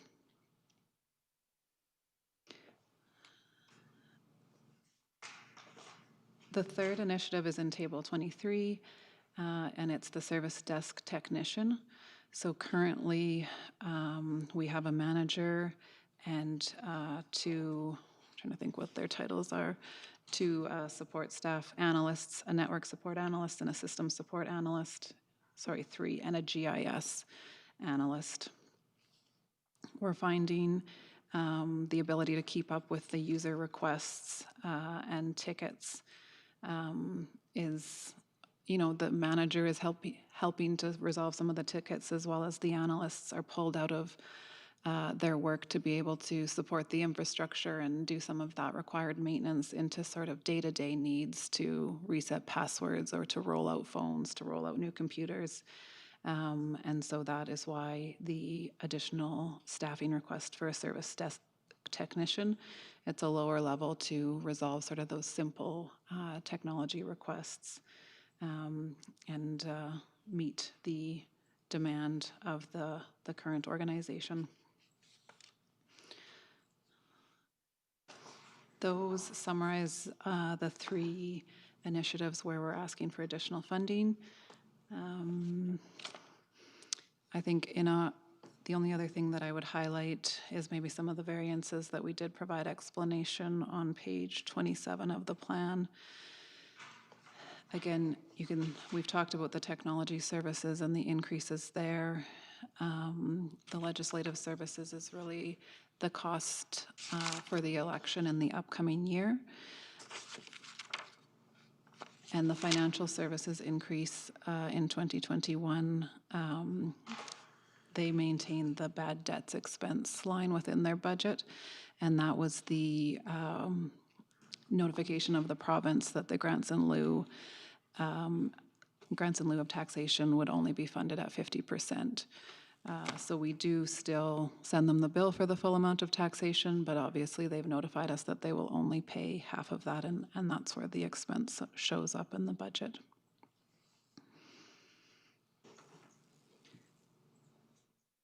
With that, I can answer any questions that council may have about our department or our plans or our initiatives. Thank you much, General Manager. So I'll open up the question for clarity understanding for the corporate services. Councillor Loy, go ahead. Yes, thank you, Your Worship. And I'm going to refer to page 30 in our book, which would be 37, I guess, for the people who are watching. And the Vehicle and Equipment Reserve. Could you help me out, please? How do we determine, let's say, when some vehicles, and I'm more looking at our half-ton trucks and along that line, that we determine that it is time to replace them? Is it by the number of kilometers? Do they get to a certain level? And have we thought of maybe adding 15,000, 20,000 kilometers on per annum or to the total thing, or maybe even adding a 1 year to the average that we use? I think, Your Worship, that the half-ton trucks would be some of the largest quantity of vehicles that we have in our fleet. Okay. I'm looking at, trying to get a little bit more out of it. I'm not suggesting for one moment that our people don't work with proper equipment. I'm just wondering how we can get a tad more out of it. Your worship, maybe I'll have our general manager of planning infrastructure speak to, the overall approach on vehicles and equipment. Thank you. Thank you, Your Worship, through you to Councillor Loy. Just for context, we cataloged all our vehicles and equipment, and started with their age, compared it to what most of our municipal comparators would have for their useful life on their vehicles, et cetera. We currently have 38 light vehicles, the kind you're speaking about. The average age of them is 11 years. So we have assumed a useful life of around 12 years. So it's not what I would call an aggressive, turn it over a lot plan. Many of our municipal neighbors replace their vehicles at 10 years, and we're already approaching 12. That being said, there's a number of vehicles that are in the plan that we would consider more urgent than others. And, we have put together quite an extensive list of the vehicles, what they're used for, their, whether their recent maintenance history, et cetera. And that's the basis of how we prioritize, because we recognize that we have to prioritize and try to get the best bang for our buck here. We do only have 2 mechanics, and their time is valuable, and we have to try to strategically determine how best to use their time and keep the fleet running and provide the services. Just for example, in the 2021 plan, there is a 1-ton garbage truck, 260,000 kilometers, 1994. That's one of the older ones in the fleet. They have a couple of 1-ton trucks, 2004 vintage, over 100,000 kilometers. So the kilometers is one indication, and then there's the age and parts and things like that. I think we can all appreciate these vehicles are 16 years old. They won't last forever, and as we try to run them further and further, we just risk services decline. So basically, I guess, I don't know if I answered your question on the light vehicles, and we've done a similar thing with the heavier vehicles and the mowers, et cetera. We try to be very conservative with our useful lives, and we want to get them, maximize the life and minimize the overall cost. So there is a sweet spot there of maintenance, as I'm sure we can all appreciate with our own personal vehicles. At a certain point, they start to cost you more money, and then you start to wonder, should I keep it or not? So we're doing the same thing with the fleet, and I guess there is a number of larger pieces of equipment which are very old, and the town needs to prepare to replace them in the coming time, and that's the reason for the 5-year plan of trying to strategically replace them. In particular, our snow level of service would be impacted with downtime on some of these trucks, et cetera, which are quite old. Thank you, Worship. I really like that answer when I hear that the average is 10 and we're at 11 and trying to push till 12. I think it just goes to everything else that we've heard over the last months here. Public Works says what they're doing, and I think all our departments do that quite well. So that's quite frugal, and I think it's encouraging. Thank you. Okay, thank you. I do appreciate that answer as well, because I had one of my questions was, at what point does the equipment become and hamper the efficiency of our staff? So, okay. Any other questions regarding the corporate services? Go ahead, Councillor Bennett. Thank you, Mr. Mayor. I have a couple questions. First of all, I didn't see anywhere in this corporate plan a budget for the next census. When is that scheduled? I believe, Mr. Mayor, that sometimes many municipalities now are themselves undertaking a census in order to check to see if our numbers could offset some of our costs with population increase. So I'm wondering about that, the next census. You're absolutely right, Councillor Bennett, and I think Council has approved doing a census in between the federal census. So when is the next municipal census and next federal census? Your Worship, through to Councillor Bennett and to yourself, we have not budgeted at this time, and part of that reason is that the province has changed the rules around some of the grants. They no longer will take the municipal census to look at those granting numbers. So I guess it is a decision that council will need to reaffirm to us that to not proceed with those, but they are quite costly. And the previous benefit that we got from that was the additional grant dollars. That benefit is no longer there. So I guess as that census date, that's correct, that we always did them between the federal years, and I think the federal is coming up. So after we get through the federal, it'll be something that we'll revisit with council if that's something they want to continue on with, or based on the provincial change in rules there, if it's something that we suspend. And I mean, we'll be also watching other municipalities. Some of them have been doing it annually, whether they suspend based on this change from the province as well. So the date of the federal? Your Worship, I don't know, I'm sure someone could probably Google it right now. I believe federals are every 5 or 6 years. The last one was 2016, I believe, census data. I think it was completed in 15 and the data was released in 16, I believe. And they're a 5 or 6 year span. And as the general manager noted, I think our previous process was to hit the municipal one in between the federal. But as indicated, without the province recognizing those numbers for grants, I mean, the cost benefit then becomes a little bit different than it was prior to that decision. At that point in time, council would be, I mean, you could gather that information for your own planning purposes, but as far as grants go, it would essentially be irrelevant. They wouldn't recognize it, that's the direction that we've been given. So, yeah, and I think the general manager indicated that would be a dialogue council could have as well. But as of now, there's no cost associated. And the federal census doesn't cost us anything at all? No, Your Worship, that's completed by the federal government. Okay, then one more question, Mr. Mayor. I'm looking at page, well, it's 34 of the whole package, so that must be page 27. Number 3 on there is the write-off of 50% of provincial grants in lieu of taxation per provincial budget. So I just need clarity on this, and more importantly, I think our residents online need clarity on this. This has already happened in 2020, and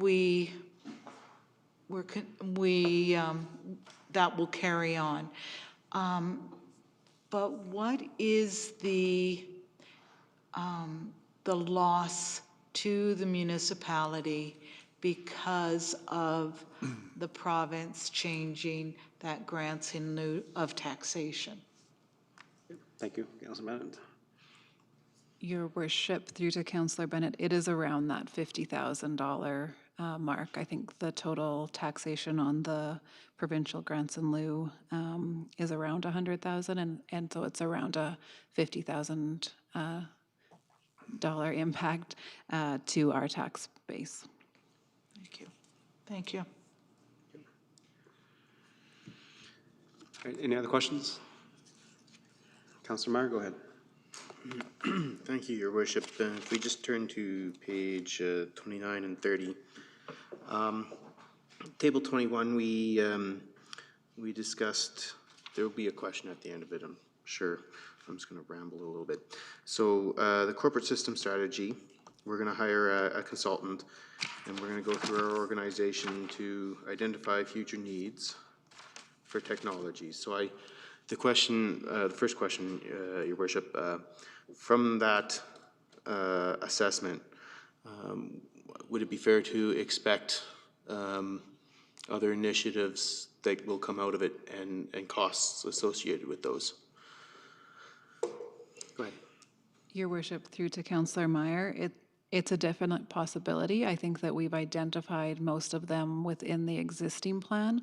This, to me, will help us both integrate and schedule out timing to understand, which systems should integrate, and so which should you put in place, and should you look at either upgrading or maintaining your existing systems before you put in some new, or does it make sense to invest in those new to gain the efficiencies from them? So it's going to probably, or it will identify those things we can do what we want with that report, but I think it helps us understand the current state as it is and move forward to make decisions. Okay, and a follow-up, if I could. So in table 22, we discuss about equipment reserves and our technology assets and the need to replacements of 125. Now, when we talk about those replacements that are needed, is that hard, sorry, the question through you to administration, is that like hard assets, or would that be like the software? And just going back to table 21, is some of the costs that we can expect to come out of that corporate system strategy assessment, has any of that costs been sort of associated, like of the 1.25 over the next 10 years, are some of those costs wrapped into that number? Your Worship, through to Councillor Meyer, they're separate. So the systems currently are not included within the technology replacement plan. What would be included within that is network switches, servers, storage systems, phone systems, those type of more hard infrastructure. And so that's why we want to do some additional planning around the software and the systems that we use so that we can better plan for those into the future. Oh, thank you, Worship. I'm glad to hear that we're coordinating those. It does seem, if I can just ramble a little bit now too as well, Your Worship, with the hiring of a service technician, I'm not suggesting that we don't need technology to do our job. What I am saying is I'm glad to hear that we are assessing how we can kind of get these costs so that we do wind up being more efficient, and these things actually do make us more efficient, and they're not, not to sound like an old fuddy-duddy or something, who doesn't appreciate technology, but it does sort of raise the question, are we becoming more efficient with these additions, or are we merely moving the jobs around a little bit? Anyhow, it's just that. Thank you. That's a good comment. Thank you. Any other questions? Okay, I have just a brief one regarding the service desk technician. So I understand why we kind of need one because of our reliance on technology and everything that's happening. I also understand that the hardware and software and the servers that we have are quite old and dated, and therefore it's causing a lot of issues. Would it be more beneficial for maybe council to approve a higher budget to replace those systems and then not hire a service technician? Because if everything is working properly as they should, then we should not have the same repairs and maintenance that's just pointed out by the general manager of planning infrastructure of trying to keep our equipment updated so that we don't fall behind and it costs more time to fix than it is to actually operate. Your Worship, so we have been slowly replacing and making sure that the infrastructure is updated, and I think the systems have been much more stable if you ask the current users. I think, technology is challenging because it's constantly changing, and that's, just the things that are available as well as the companies that support us. They're often bought out or it's changing to a new, better requirement. I think the service desk technician is really to support the users in their day-to-day needs. As we all know, there's often little glitches of like, this isn't working, or when I started my computer, it did this. And as the town grows, there's more and more of those requests which filter into the Technology Services Department. So we feel that it's that the position is needed to help support those so that the current staff can focus on maintaining that current infrastructure. I think those maintenance costs and the time needed to keep that up is not going to go away. And it's important because we're all relying on it as well as the residents. So the departments can interact and be efficient with them and answer the requests that they're getting. So that's probably the best explanation that I could give you. Our technology manager is probably cringing at my explanation, but it's quite technical, and they do a good job, but there's definitely additional requirements that are coming. Okay, that's good. Councillor Pletchko? Yes, thank you, Your Worship. Through you to administration. I want to refer to Table 22 of page 30. As I read through this vehicle and equipment reserve, I'm a bit perplexed regarding a $5.5 million over the next 5 years of shortage for vehicles, which is $1 million per year. And then I read down to 2021, an equipment replacement of $255,000 is an addition that we're looking for. Are we saying that we have almost $800,000 already in reserves to replace the $1 million that we need a year? Or is this just a small Band-Aid on a big problem that we have for replacing vehicles? And the other question that I want to pose to this as well is, have we considered alternatives to purchasing? So in today's economy, many organizations are doing leases, they're doing a number of things which would keep our equipment more up to date at a possible less expense, where they maintain the vehicle. So something breaks on it, it goes back to them, they fix it and it comes back. We're not having to have employees, we're not having to have parts sitting around, we're eliminating a number of things. So I'm just wondering, as we've looked at all of this, have we considered many alternatives to the purchasing aspect of the town owning it?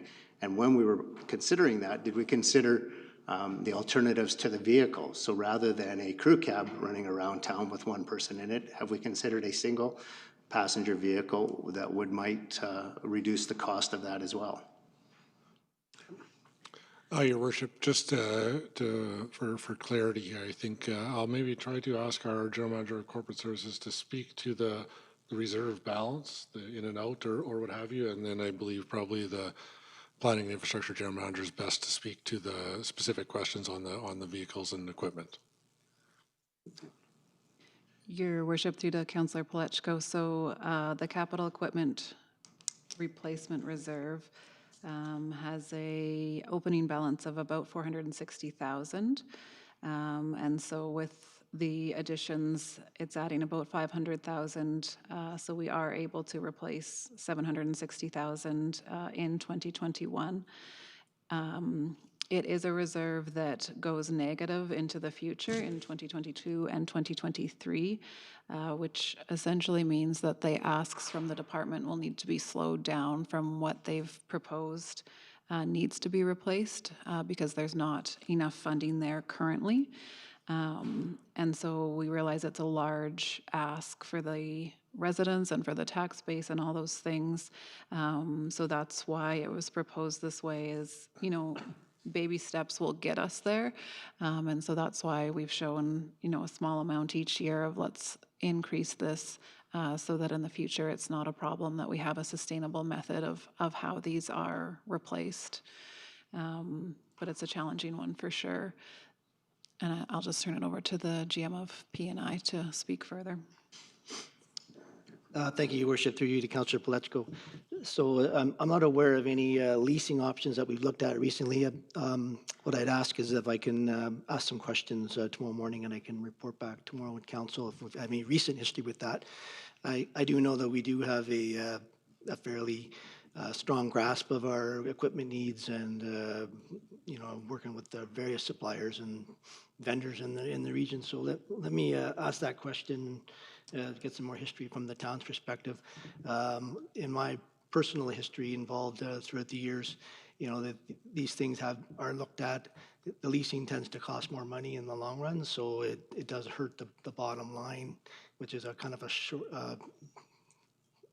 challenge in a tax crunch era to where do you get the extra money to pay for the leasing. But I mean, I'll ask some questions and we'll maybe report back tomorrow night. Thank you. Thank you. Councillor Loy? Yes, thank you, Your Worship. And this question, again, I'm referring to Table 22 of 30. 780 technology assets. It was quite an amazing number. Estimated replacement of 1.25 million over 10 years. The way technology is moving now, is 10 years a realistic number? Should we be looking at half of that or 7 years? Because I'm not exactly sure what 780 technology assets are, and but I do know it's moving fast. Just look at your iPhones as a prime example. So if I give just a bit of clarity on that, please.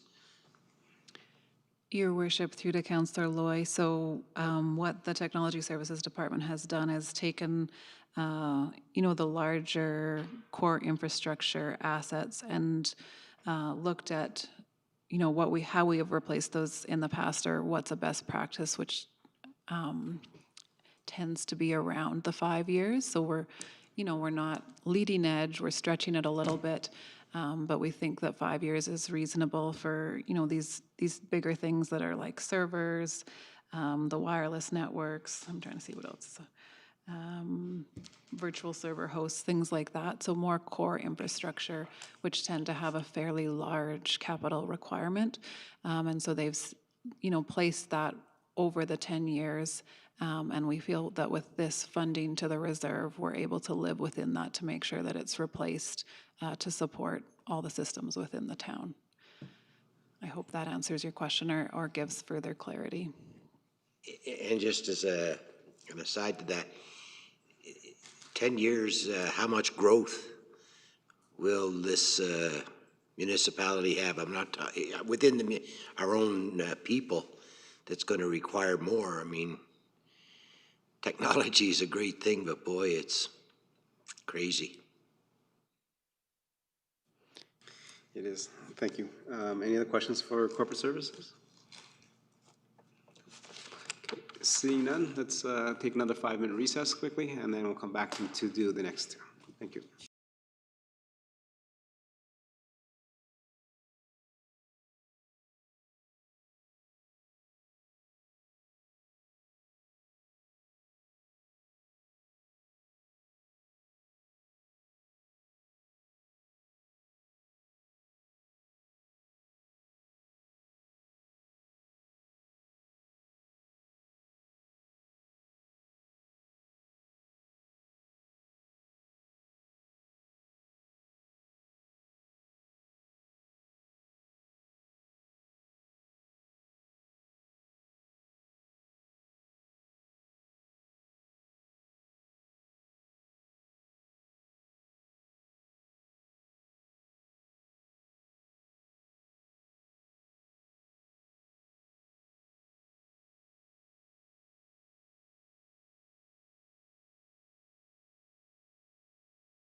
All right. Welcome back, ladies and gentlemen. Moving on to our next two general managers is, I believe, General Manager of Community and Protective Services. Is that correct, Town Manager? That's correct. Your Worship, members of council, so I won't go through the projects and plans which are identified on page 31 or 38 on the digital copy. Maybe we'll start with page 32 or 39 on the digital copy, which is the variance report from a financial perspective, just for some extra clarity on the chart that's captured at the bottom of that grouping of numbers. So just to explain, item 1 there is representing our movement away from running food services at the golf course and maintaining the contracted services which we undertook in 2020. We've determined that that's a good strategy for 2021, not knowing how COVID might respond, and it's just a good strategy for us at this time. That number does also include the 1.7 million, some ICE fees, and also summer program fees, which are the summer programs that we run for residents during the summer months of July and August. Item 2 on that, we are anticipating that COVID-19 has the potential of continuing to impact our revenues at Heritage Park, so we have reduced our revenues accordingly. Again, if we see some trends around the spring budget, we would certainly come back to council with some revised numbers if we're not impacted at that time from COVID-19. Automated traffic, we continue to see swings with the amount of revenue that we're seeing from that particular service. Currently, that service is under review by the provincial government, so we're very restricted with the sites that we currently have to do automated traffic, and we can't increase or add traffic lights, speed on green, red light infractions. We can't add new services at that time. So at this time, sorry, until that review is completed. So that number, we were seeing 800,000. The actuals were down around the 500,000. We have been lower than that in recent years. Typically what happens is any surplus that we have from automated traffic goes directly into the reserve, so it doesn't impact the tax base from a cost perspective. The TLC, TransAlta Tri-Leisure Centre, this year they asked for a reduction from what they anticipated they would like to see from us from a deficit perspective for 2021. And as mentioned through the financial update earlier in the evening, they are projecting higher requests for 2022 and 23. We continue to work with the TransAlta Tri-Leisure staff with respect to our capacities financially to support increases in future years. And then number 5, of course, a few weeks ago we had the library and the council chambers, and they were describing additional costs that they're anticipating with respect to operating in a new and a larger space in the downtown core. So, Your Worship, I think we'll move to page 34 and 41 of the digital, which gets into the charts related to our department and initiatives. The first one is the program and facility booking software. As mentioned earlier in the evening, we currently have a booking software that's not supported any longer. It's still operational, but it is requiring a number of hours from our IT staff to support and keep it operational. The software was purchased by a larger company. The software company that did purchase the software that we currently use is quite expensive, and we're not convinced it will meet the needs that we have for that type of software in Stony Plain. So we have done our research, and we have looked at several different options, and this is the estimated cost for us to replace what we need for our needs in Stony Plain. Table 26 is the fire department clerk. As mentioned, that in the fire services master plan, the fire department is in need of some administrative support, and this is a 0.5 position to assist and get the fire staff out of a lot of the operational administrative duties that they're currently performing there, and just to create additional capacity for that particular function at the fire department. Then the last table 27, we're anticipating in 2022 And again, this was pre-COVID, so we do anticipate restrictions taken away and operational status back to normal. We are receiving quite a few inquiries about that particular building, and pre-COVID, we did have a lot of bookings related to the building. This operator one would assist us in making sure that we have a full-time staff and not just casual staff at the building to operate it effectively over a 7-day cycle versus the 2 staff that we currently have there working over the Monday to Friday office hour timeframes at this point. So, Your Worship, those are the highlights in the plan. Happy to take some questions. Thank you very much, General Manager and Town Manager. Moving on to Council. Any questions of clarity and understanding for the General Manager? Start with Councillor Mattis. Go ahead. Thank you, Your Worship. My question is with regards to the municipal clerk of the ratio of 1 municipal clerk to 2.5 RCMP. I know that it's agreed upon level of service with Spruce Grove, but I'm just wondering if that has been reviewed. If, for example, if there was a chance that 1 municipal clerk could serve, for example, 3 RCMP, has that ever been looked at?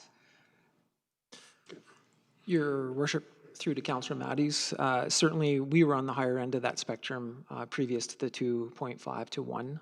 We have had several, 3 inspectors come into our council chambers in previous years asking for additional support, as that would get members back out onto the street more effectively.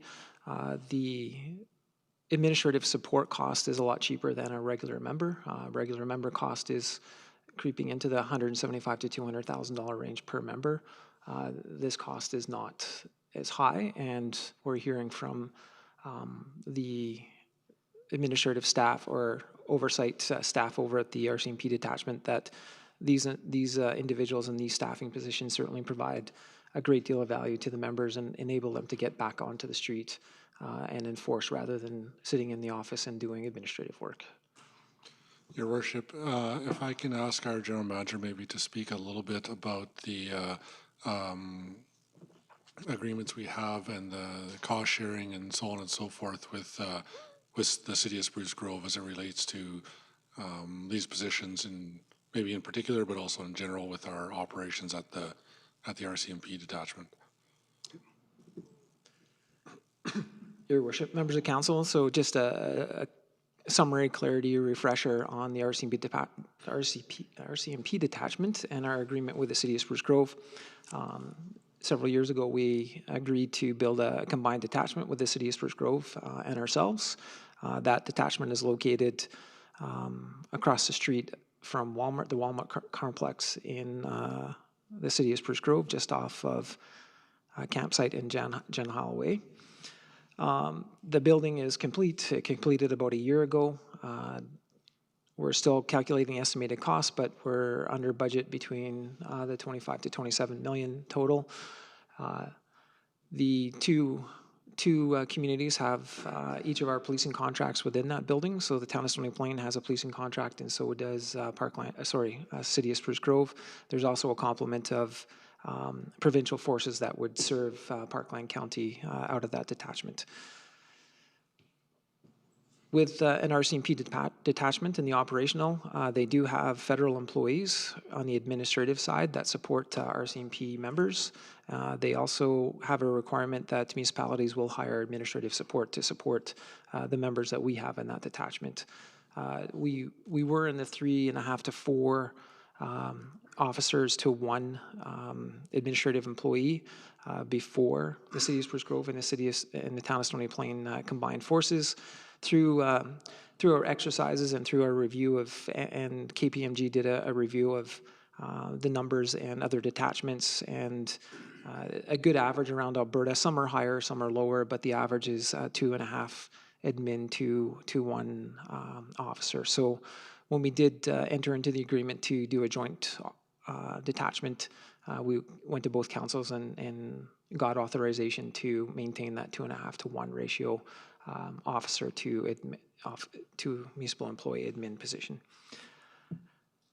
City of Spruce Grove maintains the building, so they've got the operational capacity to do the day-to-day maintenance over at the detachment. They're the go-to people for the day-to-day. So anything happening at the detachment, they'll call the City of Spruce Grove. Their facility department will go over and execute anything that needs to be done related to the detachment. That's not covered under a policing federal contract. As you can understand, in a building of that magnitude, there's several areas that we wouldn't be touching or wouldn't have the security clearance to repair and operate.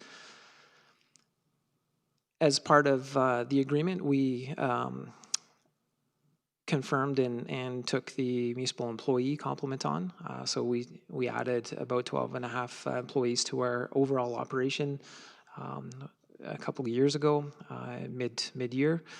And we basically supervise, hire, train, and do the HR related to the municipal employee clerks that work over at the RCMP detachment. So we have to work very closely with the City of Spruce Grove when they're choosing to or planning to implement new RCMP members. Our contribution to that in the corporate plan is the ME support based on the number of employees that they're projecting to hire.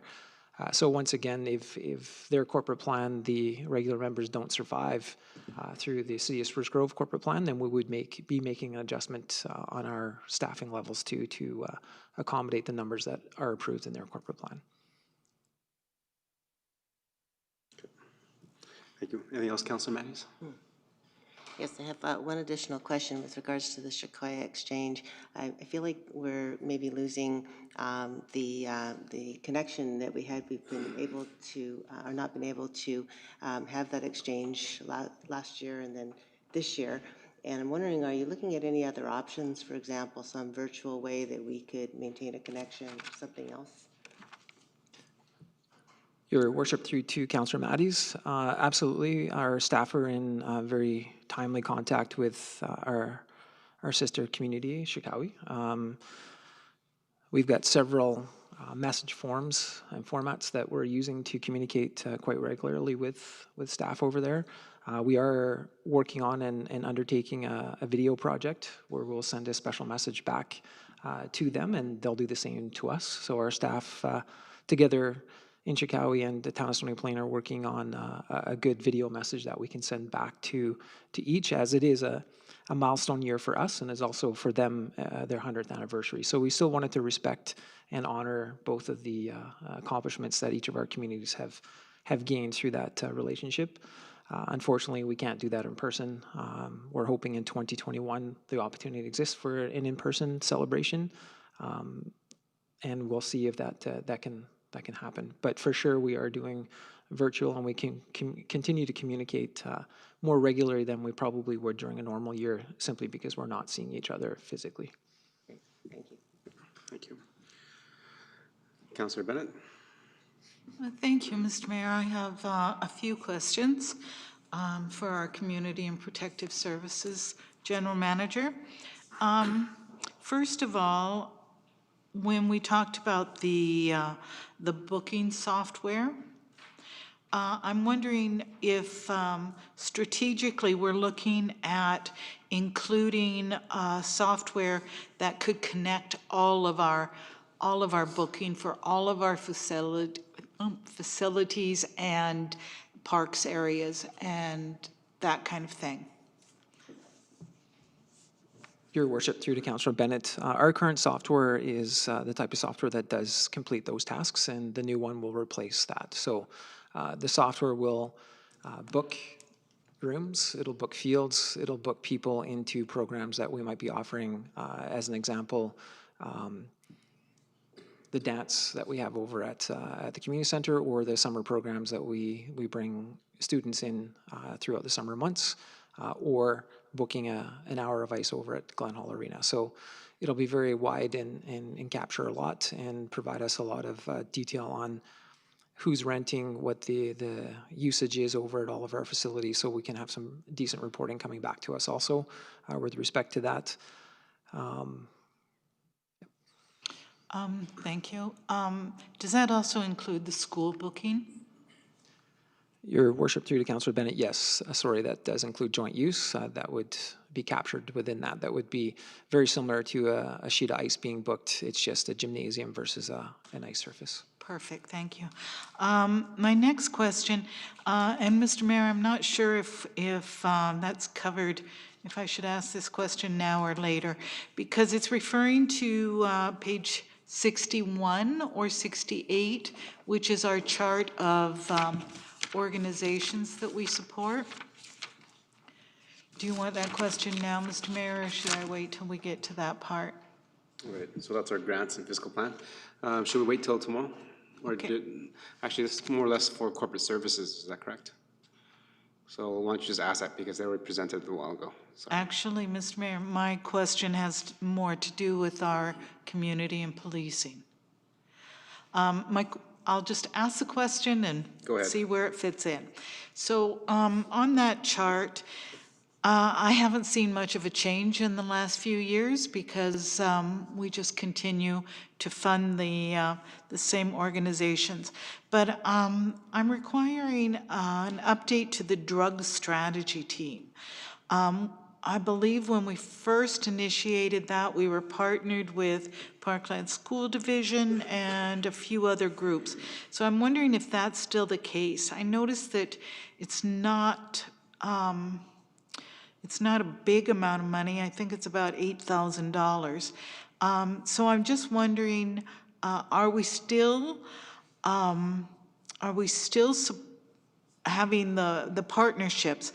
I guess, Mr. Mayor, my question has to do with the opioid crisis. And I'm wondering if we're really, with $8,000, doing anything to address that crisis that's occurring in our province today. okay. Let's go to the first question first is, what does the DST currently do and how is that associated within the community? And then we can ask about the opioid question after.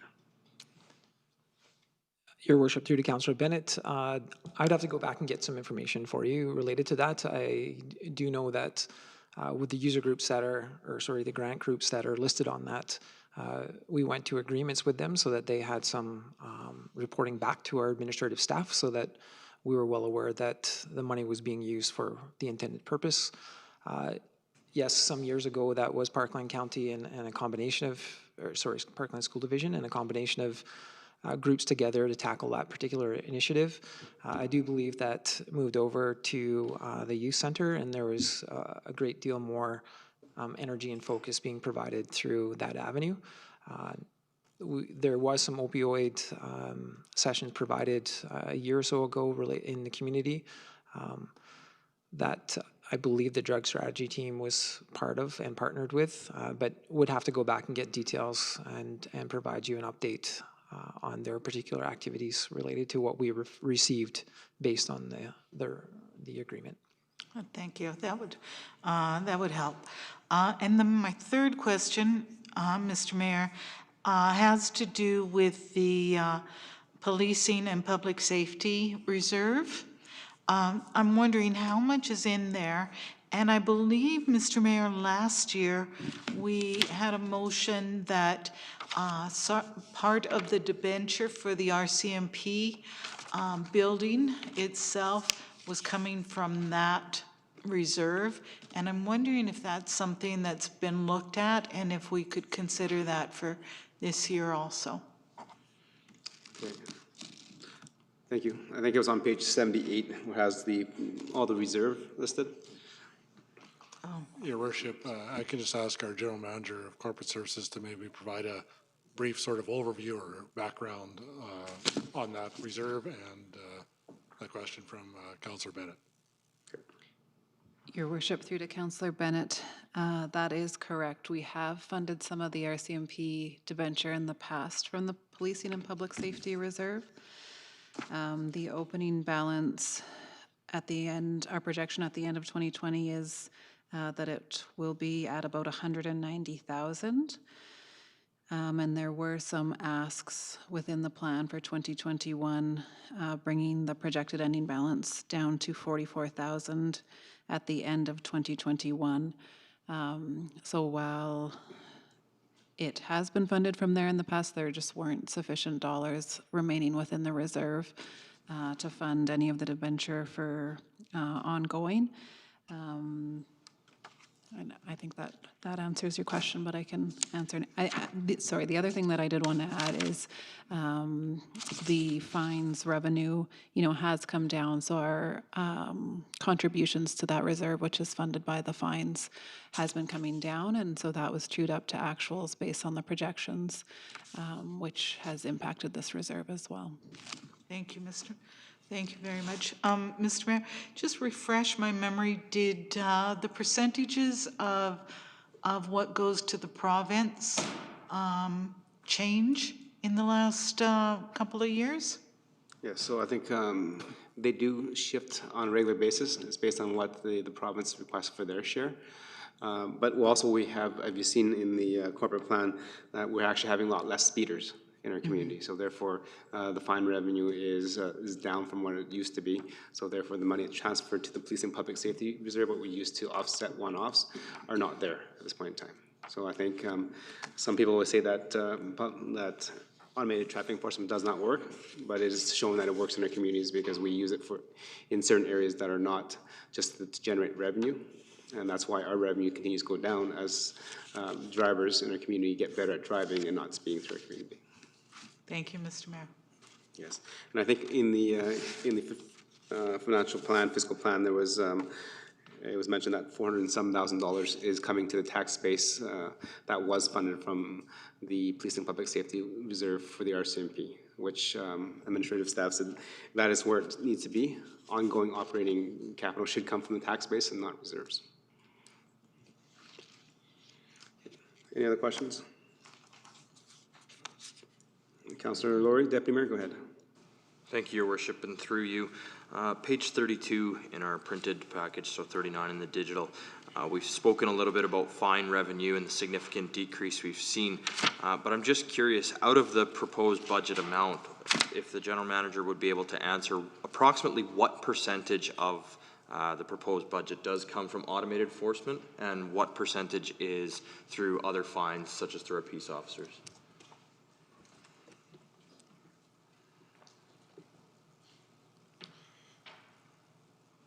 Your Worship, we can take a quick look at that in some of the detailed schedule. I'm not sure if the general manager has it right in front of him, but if he does, go ahead. Your Worship, it would take a few moments, but essentially from the voter radar perspective, we're projecting prelim budget of in 2021 of about 360,000 of that number would come from voter radar. Okay. The rest would be a combination of RCMP and municipal enforcement. Excellent, thank you. And then a second question, if I may, Your Worship. Go ahead. Excellent, thank you. Page 34, table 25, the program and facility booking software. Just similar to a question that I had earlier this evening, this has a tax base and a tax levy stabilization reserve as part of the funding. Now, software like this sometimes can have an annual subscription amount, and I'm just wondering if that is the case here as to why some of this is funded through tax base, or if this is truly a one-time cost, and if so, why it's funded through the tax base. Your Worship, through to Deputy Mayor Laurie, yes, the answer is yes. There's the reserve is funding the one-time, and the tax is funding the ongoing. Excellent. Thank you, Your Worship. That's all. Okay. I'll follow up with that question because I do have a comment on that as well. So, a few years ago, we received a report from the Transalta Transmedia Center of being kind of the recreational hub for the community in terms of programming, bookings, and et cetera. Does not make sense at this point in time if we're going to spend $41,000 to upgrade our software so that we can, in-house do the bookings and all that stuff. Would it not make sense to actually start evolving and transitioning to a regional hub to do that? And the TLC has a great management team that already does their bookings within their own facilities. For the last few years, Town Stony Plain has contracted out the swimming pool, and that has been working out fairly well. Maybe this is just another step in terms of us evolving as communities to step forward and to allow the TLC to manage and book programs within our facilities. Kind of as an example to our two regional neighbors of how a regional model would actually look. Somebody has to take the first step, and I think I'm willing to if the rest of council is willing to.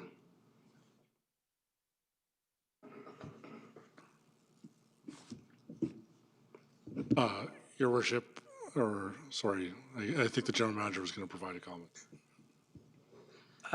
Yes, your worship. I wasn't sure if it was a question or a statement that you were making, so just seeking some clarity there. We have absolutely had discussions with the TLC with respect to a regional model. The first kick pre-COVID was a regional ICE allocation and the potential of that. I think it's a very complex if you're going to start rolling 3 municipalities into one booking system, and some of the moving parts and pieces that would be required for each of our municipalities to ensure we're correct. There seem to be a lot of crevices and valleys that we would have to be mindful of with a transition of that magnitude. I don't believe it's out of the realm of possibility. I do think the software will still be needed in our own community for some of our own functionality. And as we continue forward, this software, as you know, for most softwares, it has a bench and a shelf life. Our last software was probably in the 5 to 7 year range. I think with the regional plan occurring right now and some of the service levels that they're looking at, potentially recommending that we might look at as an overall global opportunity. Certainly, I think by the time we get to reviewing that and understanding the details related to, and maybe take a couple items that would be a good tester to see if that's actually something that we would like to do. I think certainly it exists, but I'm not sure that the timing right now is right for a transition of that magnitude. Okay. Thank you for the comments. And I think maybe to the representative of the TLC and to our staff, just keep that option open as we transition maybe 1 or 2 facilities over so we can see how that works.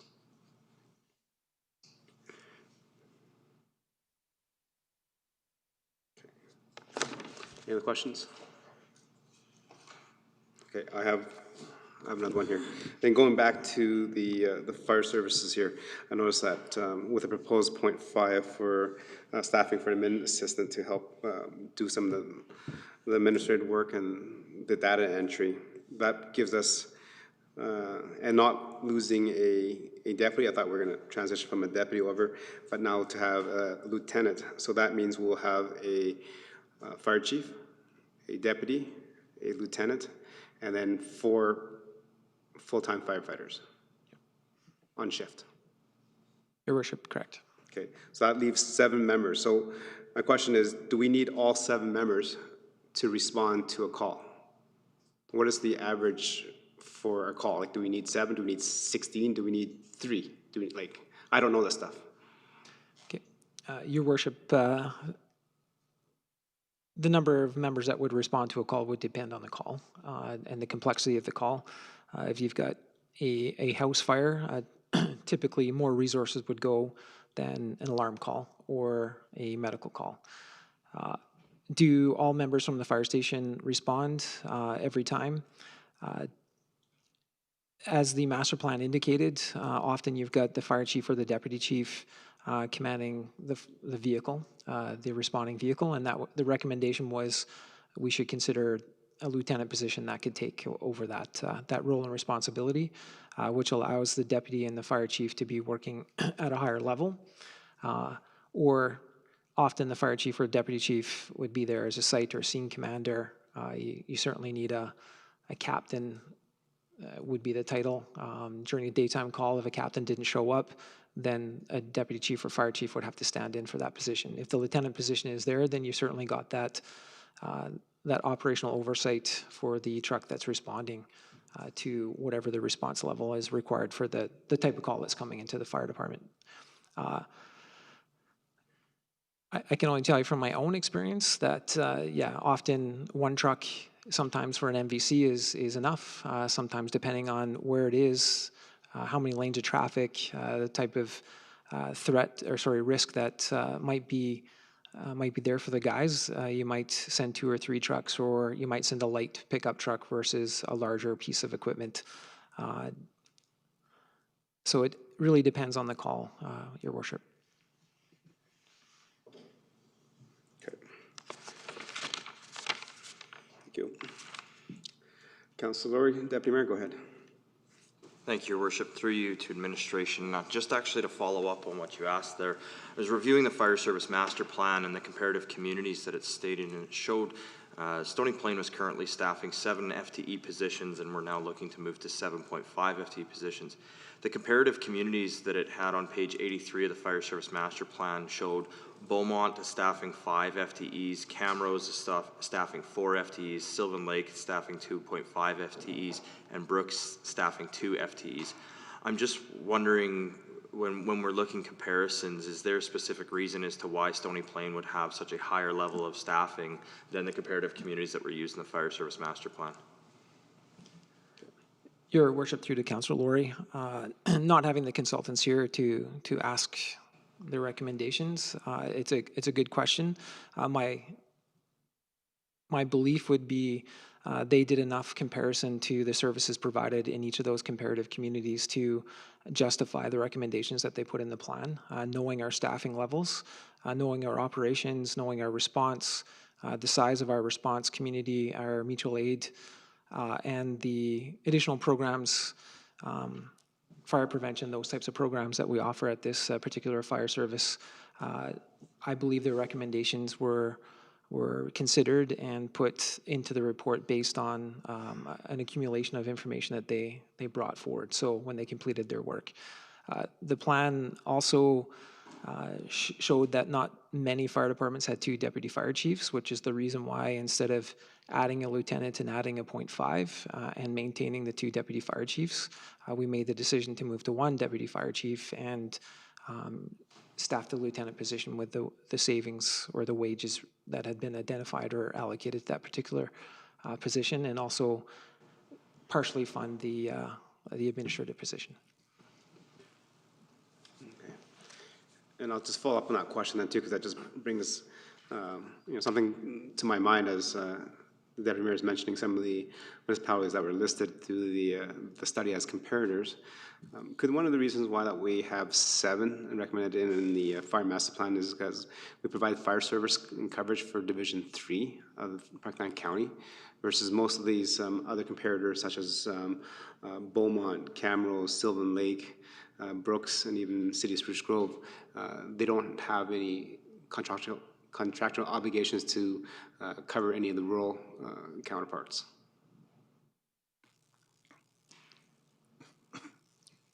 Your Worship, that may be accurate. Again, I would assume that the consultants did their due diligence to look at the response areas of each of the comparators and Stony Plain and how it related to that. Without doing the work myself and looking, I can't quantify that that's absolutely the case, but typically when they're making recommendations, they do look at your response area, the type of responses, number of calls per year, agreements that you might have with other agencies in terms of commitment of resources and potential growth. So those are usually the factors that they use in terms of making a recommendation for future staffing or current staffing levels. Okay. And I appreciate that comment, and I think I have to echo what Councillor Maddie said earlier about staffing levels and stuff. If we have other competitors that are providing equal or above fire services to the town of Stony Plain with lower full-time equivalents, and maybe that's something that we could review as well. Go ahead, Deputy Mayor. Your comments just spurred another question that I had. So through you to the General Manager, as was mentioned, we have a Parkland or an agreement, fire service agreement with Parkland County for the coverage of District 3. Obviously, that creates some of the challenges that we see facing in the administrative requirements that are needed, et cetera, to run that fire department. So when we come to positions like this where we are determining whether we do or don't need additional staffing, which has a price tag tied to that, how does that roll into that agreement? Is there a portion of this salary that should be covered by Parkland County within the fire services agreement if it's deemed that this position is necessary based on the administrative load on the department, based on how busy they are, considering portion of that agreement? Go ahead. Your Worship, through to Deputy Mayor Laurie, certainly that agreement does have and outlines costs that will be covered, including staffing costs that will be covered at the Stony Plain Fire Department. So I can't definitively answer if this position itself is covered there, but certainly a portion of our wages, anytime the truck goes out, to something in their jurisdiction, there's an agreed upon fee that we charge back to Parkland County related to the services that we're providing. So certainly one could make the assumption that if the lieutenant's in the captain's chair and is out there, certainly that time that that individual is out on that call is being covered by Parkland County to some degree. We do have overall costs related to the fire department and our operations that is included in the agreement. So there is some revenue that comes back from Parkland County related to our staffing. And just to follow up on that, Your Worship, I think that just brings into importance another one of the entities that was in the Fire Service Master Plan, and that was a review of the MOU with Parkland County. And so if, you know, I completely agree when we're talking about positions that are on a truck that go out to a call in Parkland County, there's a certain level of, I guess, financial recuperation that we see for that. But I think what we're starting to see is a department that's large enough that it has many costs that aren't necessarily tied to direct response, and those costs are still as a portion of that direct response. And so I think it'd be pertinent that as part of that Fire Service Master Plan recommendation that we maybe speed up the review of the MOU with Parkland County to ensure that we are receiving adequate financial compensation for the services that we are providing both on the truck and administratively through the department. Thank you. Okay. Any other questions?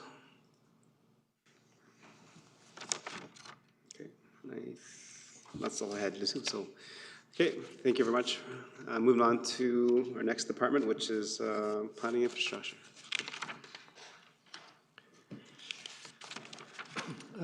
Thank you, Your Worship. I will follow the lead of the previous general manager and just speak to some of the financial impacts on page 37 of the document. +7 is page 44 in the online version.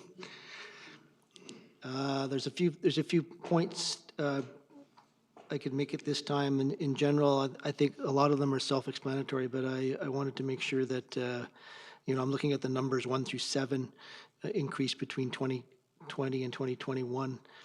The utility fees obviously have a big impact on both the revenue and the environmental services costs. So those two are in number 1 and 5. In number 5, however, there has been an increase in repair costs for water lines, sewer sags, catch basins, things like that, and so an increase of 165,000 has been included to true up to the actual costs that we've been receiving in the field in both the water, sanitary, and storm systems. Number 4, the transportation costs. The transit is included in there, so that's a fairly large jump from 1 year. There also should speak to snow removal costs. Last year, our snow removal costs were substantially higher with the one dump we have on the north side of town. And so there's $60,000 of additional cost in this budget for contracted snow hauling. We also saw a significant increase in dozing cost because of the dump and the magnitude of the snow. You have to have equipment on site to keep the dump open, and there's an additional cost there of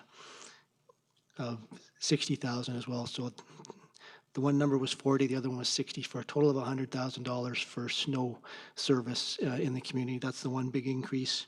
The other thing to note is road maintenance increase of 50,000. We previously had $100,000 in the budget. We are spending 150. And that includes potholes, line painting, crack sealing, and asphalt repairs, similar to the repair you saw over here in Folkestone earlier this year. That kind of repair, we do get one or two of those a year that cost $20,000 to $30,000 a piece. That's contracted work. I think that's about. There's the impact of grants is number 3, so that's the grants coming in as revenue, and we did make a change in the engineering area.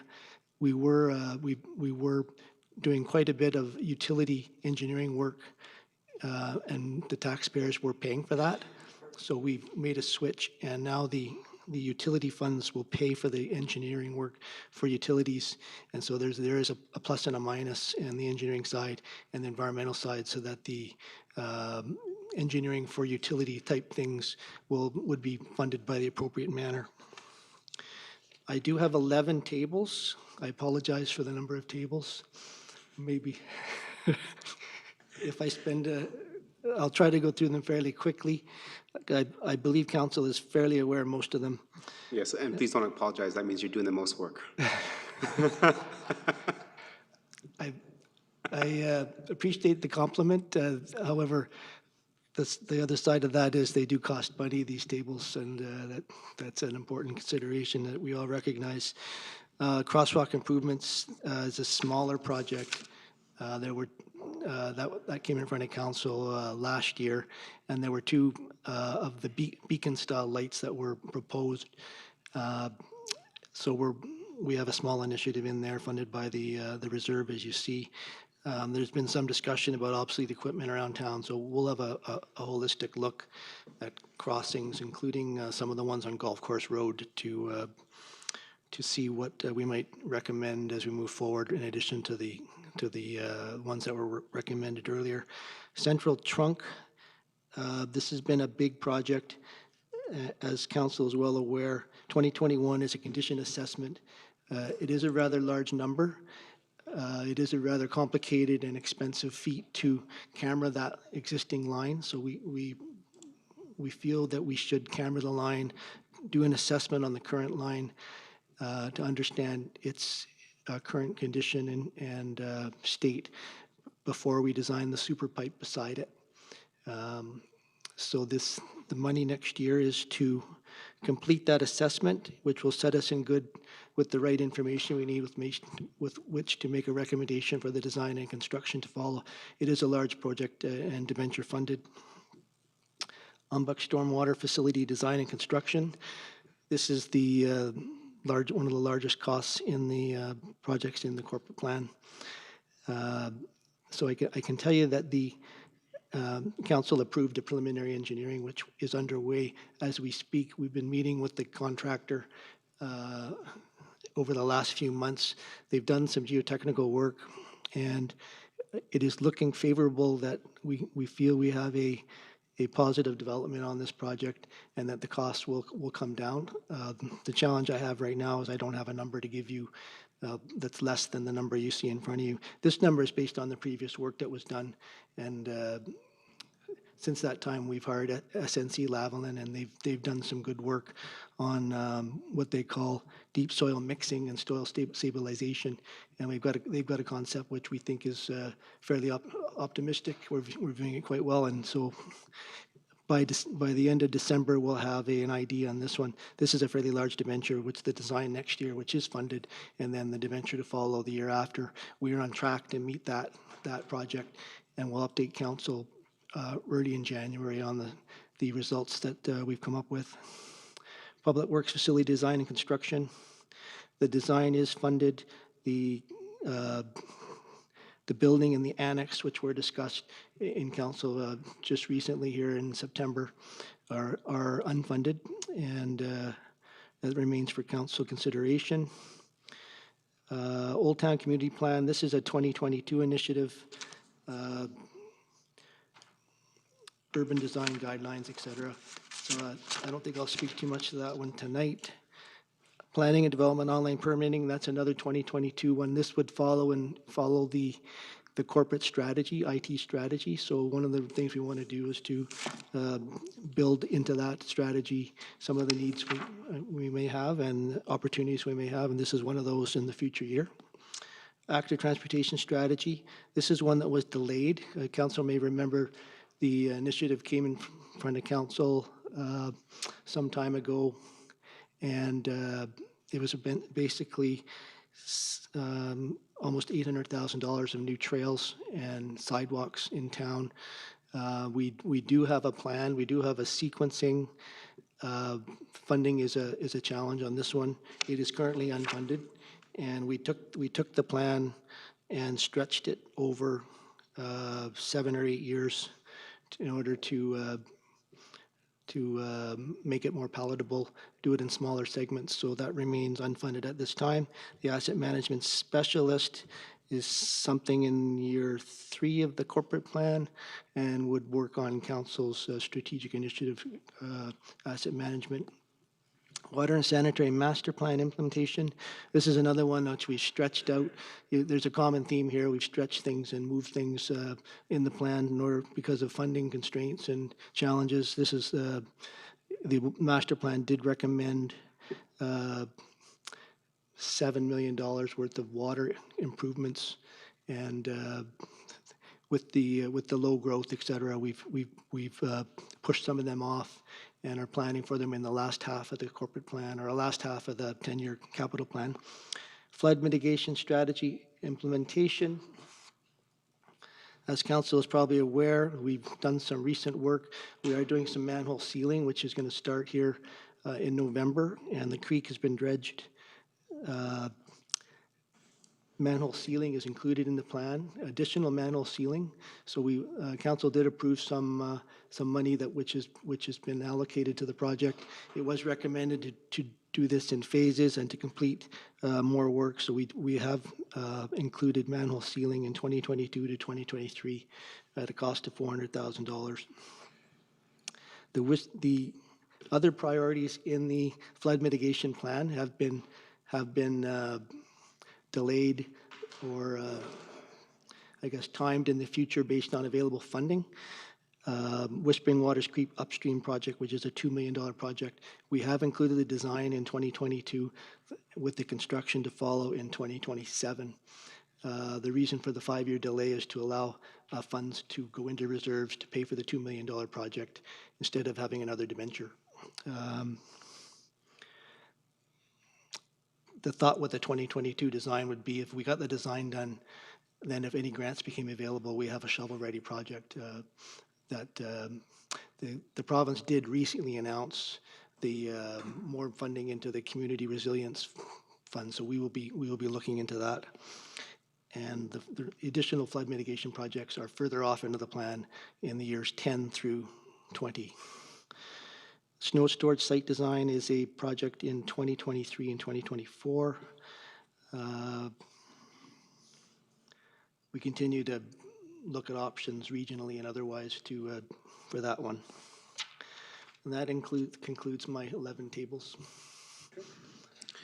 Thank you much for the General Manager. Any questions of clarity and understanding? Okay, go ahead, Councillor Loy.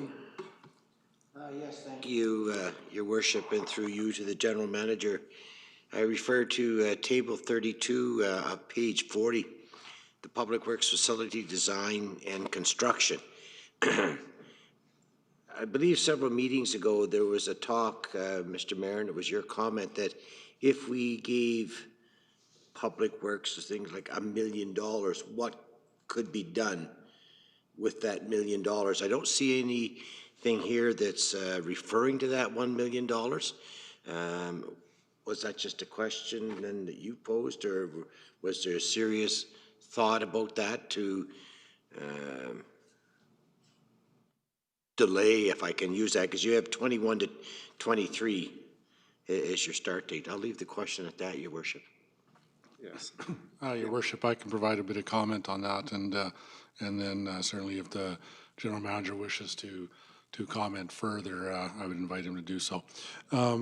What the recommendation here and what Council is seeing is, our perspective as to, how to go about addressing a deficiency we have in the facility in Public Works. What we're proposing is to get the proper design done, the design for the building that I would say would serve us well for a long period of time. We're asking for the funding to do that in this corporate plan, this corporate planning year.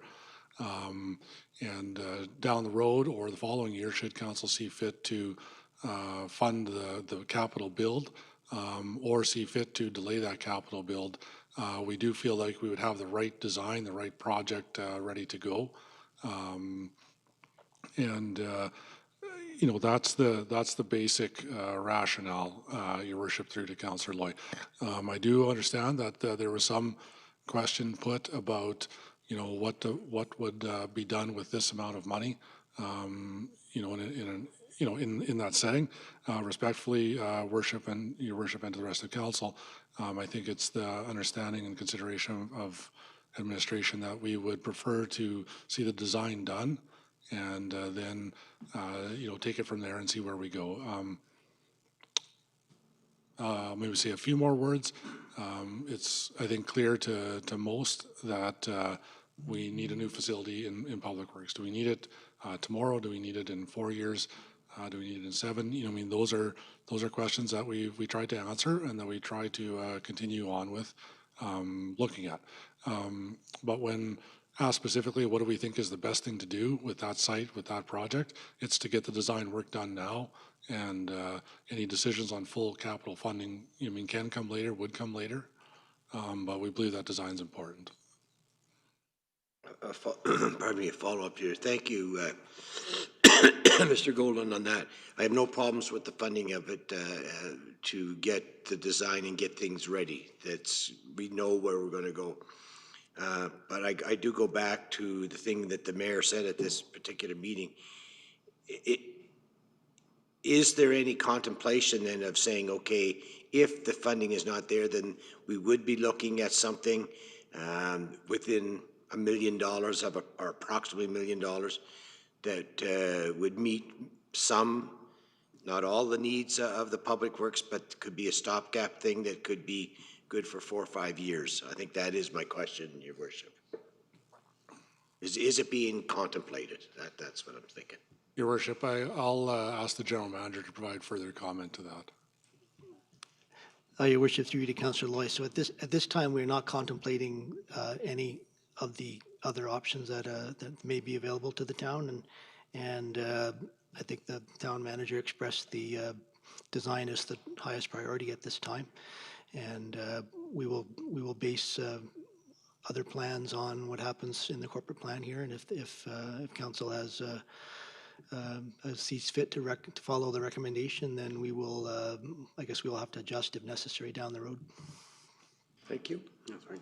And good questions, Councillor Loy, and thank you for that refresher. I think the idea and concept here is to first get the design done, and then they'll come back to council, and then at that time council has that choice to make, if, as the general manager said, and the town manager said, you know, if council doesn't seem that the need is there, or we don't have the funds to do that, then at that time, then council can direct $1 million towards this versus doing it to extend it. So right now we need to do the design and the work on this so that we do have a shovel-ready project. So if there's any grant funding that comes, that can be applied for, but then also allows council to have an idea of what the actual cost is. No, I'm satisfied with all the answers, Your Worship. Okay.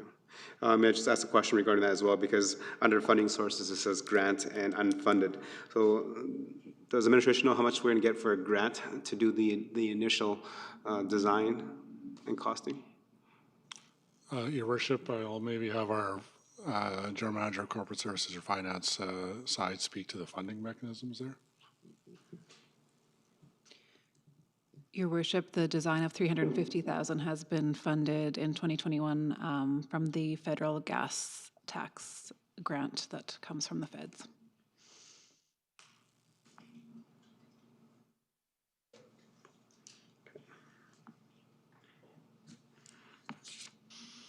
Thank you. Any other questions regarding this? Councillor Bennett, go ahead. Thank you, Mr. Mayor. I noticed on page 37 or 44, number 4, that it talked about a new snow site. That was for $100,000. And then I noticed on table 39, it talked about a new storage site for snow. So could you explain to me the differences of those two? I think that table 39 wasn't coming online until 2023. Good. Good question. Your Worship, through you to Councillor Bennett, the last This last winter, the town moved to one snow storage site in the North Business Park on town-owned land. That site is not, has limited infrastructure and environmental controls, and it's not designed to handle sediment, not designed to have a be a productive facility in relation to dumping and pushing and controlling snow, which is a requirement of Alberta environment. So the cost increase is to haul the snow to that location, and then the future project is to build a proper facility with controls and concrete and settling basins, et cetera. It may be in the same site, it may be in a different site. We are speaking with Spruce Grove and other opportunities. Maybe we put a site between the two of us. That's something that's being explored. So we have not chosen a site to build the new facility and spend the 1.5 million. However, I do believe the 1.5 million will be required when we do find the place to build it, and the town requires it to be built. That is the number we're going with at this time. So just to clarify, Mr. Mayor, the $100,000 and is really an increase in the transportation cost to get it out there. Okay. Yes. That is correct. Right. Something to add on to this one? Just with regards to the design work, I've heard in the past that, for example, with the recreation complex, that we need to design at the same time, or we should do the design and the tender construction all together. And now we're talking about doing things separately, and I'm just trying to get clarification as to, you know, if we do the design now and then maybe don't even look at that construction for a few years down the road, like, does that make sense to do? I just trying to understand why we would do it now. Oh, are you referring to the Public Works building? Public Works building, yes. Yes, so that the full design is so it gets ready to be tendered if we need to. Okay. So it is to that degree. So we are thinking to do it right away then? No, we're not thinking of doing it right away. We're getting the design, getting it ready for drawings tendered so that if we need, so we know how much money it is. So if council pulls a trigger, it's there. So we are getting to the tender phase. So the same as the recreational building. The point is there's only so much money, and we have to think, we have to be realistic in the things that we're doing, and to do a design on something that doesn't look like it's possible at this point, maybe not for a few years. And I guess we have to get down to priorities and then look at, do we do the design on something based on where the dollars to do it? Right. Yes, so that the design and getting it ready for tender so that it is shovel ready, so that we know what the cost is, and if there is grant funding that comes through, that we can apply for it. But if we do not do that, then if we want to apply for it, and if it fits into the criteria, we can't apply for it because we don't have a project ready. So I'm not too sure if that kind of clears it up for you. It's to be having shovel ready projects so that we can apply for grants when they come up. Right, and this is also a need for a community that is identified in our corporate plan. I understand that we're wanting to be shovel ready, but how many things are we going to be shovel ready for, and what are the priorities that we use money for the design work? That is maybe something that we're not going to be able to do right away, you know, and maybe that 1 million option is the only option, right? Yes. That's my point. Councilor Laurie, Deputy Mayor, go ahead. Thank you, Your Worship. Just a quick comment to add on and then a couple of questions. I would say we just need to look as far down the road as Edson and some of the significant funding that they received for shovel-ready projects based on design work that was already pre-done. I was actually quite surprised. So I think it does bode well for our community to be ready when those grants are available and not behind the eight ball, though I agree. Certainly we have to look at priorities and determine what is a need versus a want and when we need to be prepared for things. But on to my question with that. To the General Manager, through you, Your Worship, on page 40 or 47, table 31, the UMBAC Stormwater Facility Design design and construction. I'm glad to hear we're going to have some more updates on this and hopefully some more fine-tuned numbers. But what it brings into concern is we're seeing a lot as a theme in this corporate plan that there is a significant challenge on the impact on our debt limit. One thing that's not mentioned in this corporate plan is the slope failure that's been identified on the stormwater pond on 28th Street.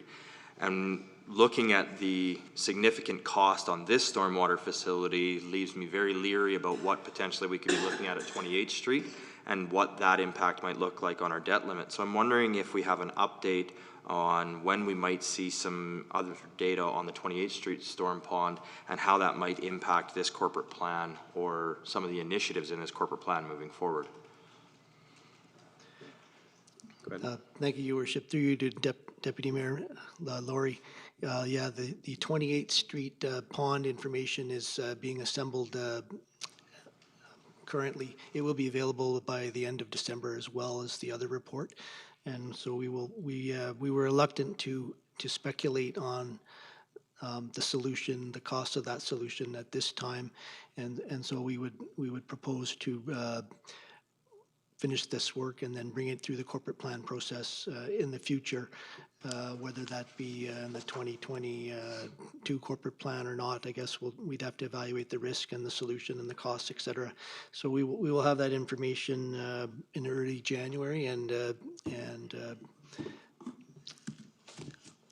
we certainly hope for a cost-effective solution in that one as well. Just for information, we do have 30 stormwater management ponds, so yeah, we hope that this is not a reoccurring problem as we go around the town. And another, if I may, Your Worship. Go ahead. Thank you very much. Through you, page 42 or 49, table 38, the flood mitigation strategy implementation. Just a question in regards to the last sentence. The initiative would also include the introduction of a backflow incentive program in 2021. I'm super happy to see this initiative in here. I know there was a lot of conversation that went around this, but what I don't see is any funding whatsoever allocated in 2021. So I'm just curious what type of program this is that isn't funded.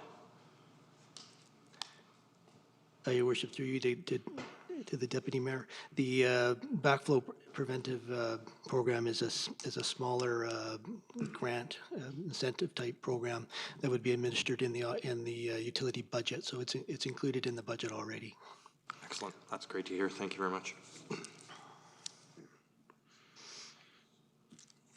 Any other questions? I have a question regarding that same page, number 42 under table 37, regarding the water and sanitary master plan implication. I think we're making some changes there at the pump house and stuff to extend the life of that so we don't have to build another one. How many years will this buy us? Eventually we'll have to build another pump house. I just wonder how many years this is going to buy us. Your Worship, so that initiative is to put in an additional pump inside the existing pump house. There are 2 pumps in there, and this would be a 3rd pump, which is required in the future to satisfy the town's demands. So the water master plan called for installing an additional pump, and so that's what the initiative is. It's not an urgent item. That's why it's been placed into the future. That's correct. But how many years? Because we know, as community grows, we need more water at high times when the demand is great. So, with having the extra pump there, will it meet the needs of residents for the next 5 years after we build it? 20 years? 50 years? Your Worship, I'd have to look into the what master planning. I guess as the town grows 10, 20. 30 years, ultimately, the master plan did call for additional reservoirs, and so, but the pumps and the pump locations will be part of a life cycle replacement. Was your question to do more with asset management or growth? A little bit of both, because we understand that adding the extra pump, buys us capacity, and growth is slower now, so let's say we're not doing a 3% growth, but if we're doing a 0.75 to 1% growth rate a year, When we had the initial consultation regarding water capacity in our community, that as we continue to grow west and grow south, the two current pump houses that we do have, Marine Heights and High Park, will not have the capacity to meet the demands of our residents during high use times, which is during supper in the morning and stuff. And a reservoir gets drained and then gets filled in the evening. So the question is, how much time does it buy us? Because our reservoirs, there's nothing here about talking about increasing the size of reservoirs. We're just increasing the pump, like adding an extra pump so we can pump more water. But does that meet our needs for 5 years? Does it meet our needs for 10 years? Because at some point, we will have to build another pump house. And when is that point? Your Worship, another pump house will not be needed in the town for many, many years. An expansion to the High Park Reservoir is the next big investment in the town. You may have noticed on the water slide a fill line into the High Park Reservoir. That's a project that we're working in combination with the Water Commission on. So that plus the High Park expansion are the two next big ticket items, but they are beyond the High Park water line fill line you saw there is scheduled with the commission and the commission timing. The High Park Reservoir expansion will take place beyond 10 years.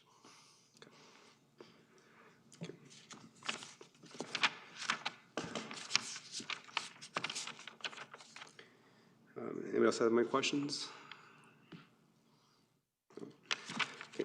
Moving to page 39.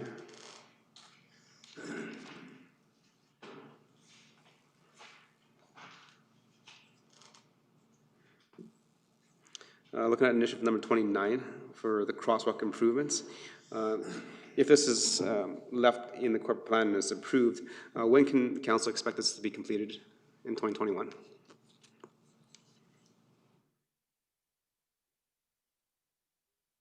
Your Worship, that would be completed in the construction season next summer.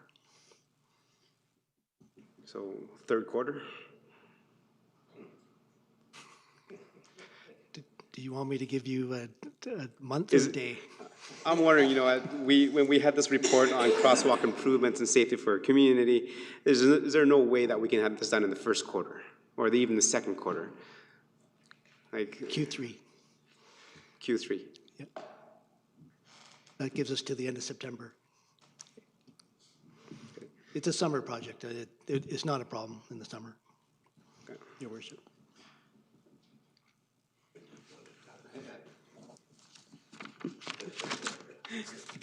Is it possible to get done in Q2? I asked that question because we're talking about different modes of transportation. We have this kind of master plan study and all this stuff. We want it safe for pedestrians or cyclists, people that are using skateboards, etc.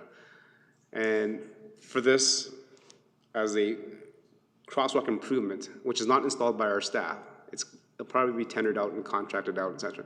Can we not get it done sooner? Your Worship, I guess to answer the question, I've been bitten by poor weather and factors out of my control before, so I will do everything we can to get it done early in the year, put it that way. Okay, thank you. Okay, any more questions regarding department business for P&I? Okay.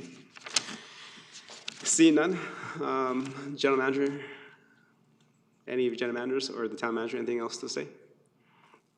No, Your Worship, not at this point if there's no further questions. Okay. So members of council, we've had the presentations, we've had some questions for understanding and clarity from our council. There's a few things that staff need to bring back to us for clarity information that we've requested. Hopefully that'll be to us probably by around 4 o'clock, more or less, so we can have it for the corporate planning at 4:30. And then at that time, I'll open up the floor to members of council to turn to any page of the fiscal plan to make changes, alterations, additions, etc., whatever that council wants to do. And then from there, we'll take on the motions to adjust and revise and make this fiscal plan ours. Okay. With that, we will postpone the meeting till tomorrow, 4:30.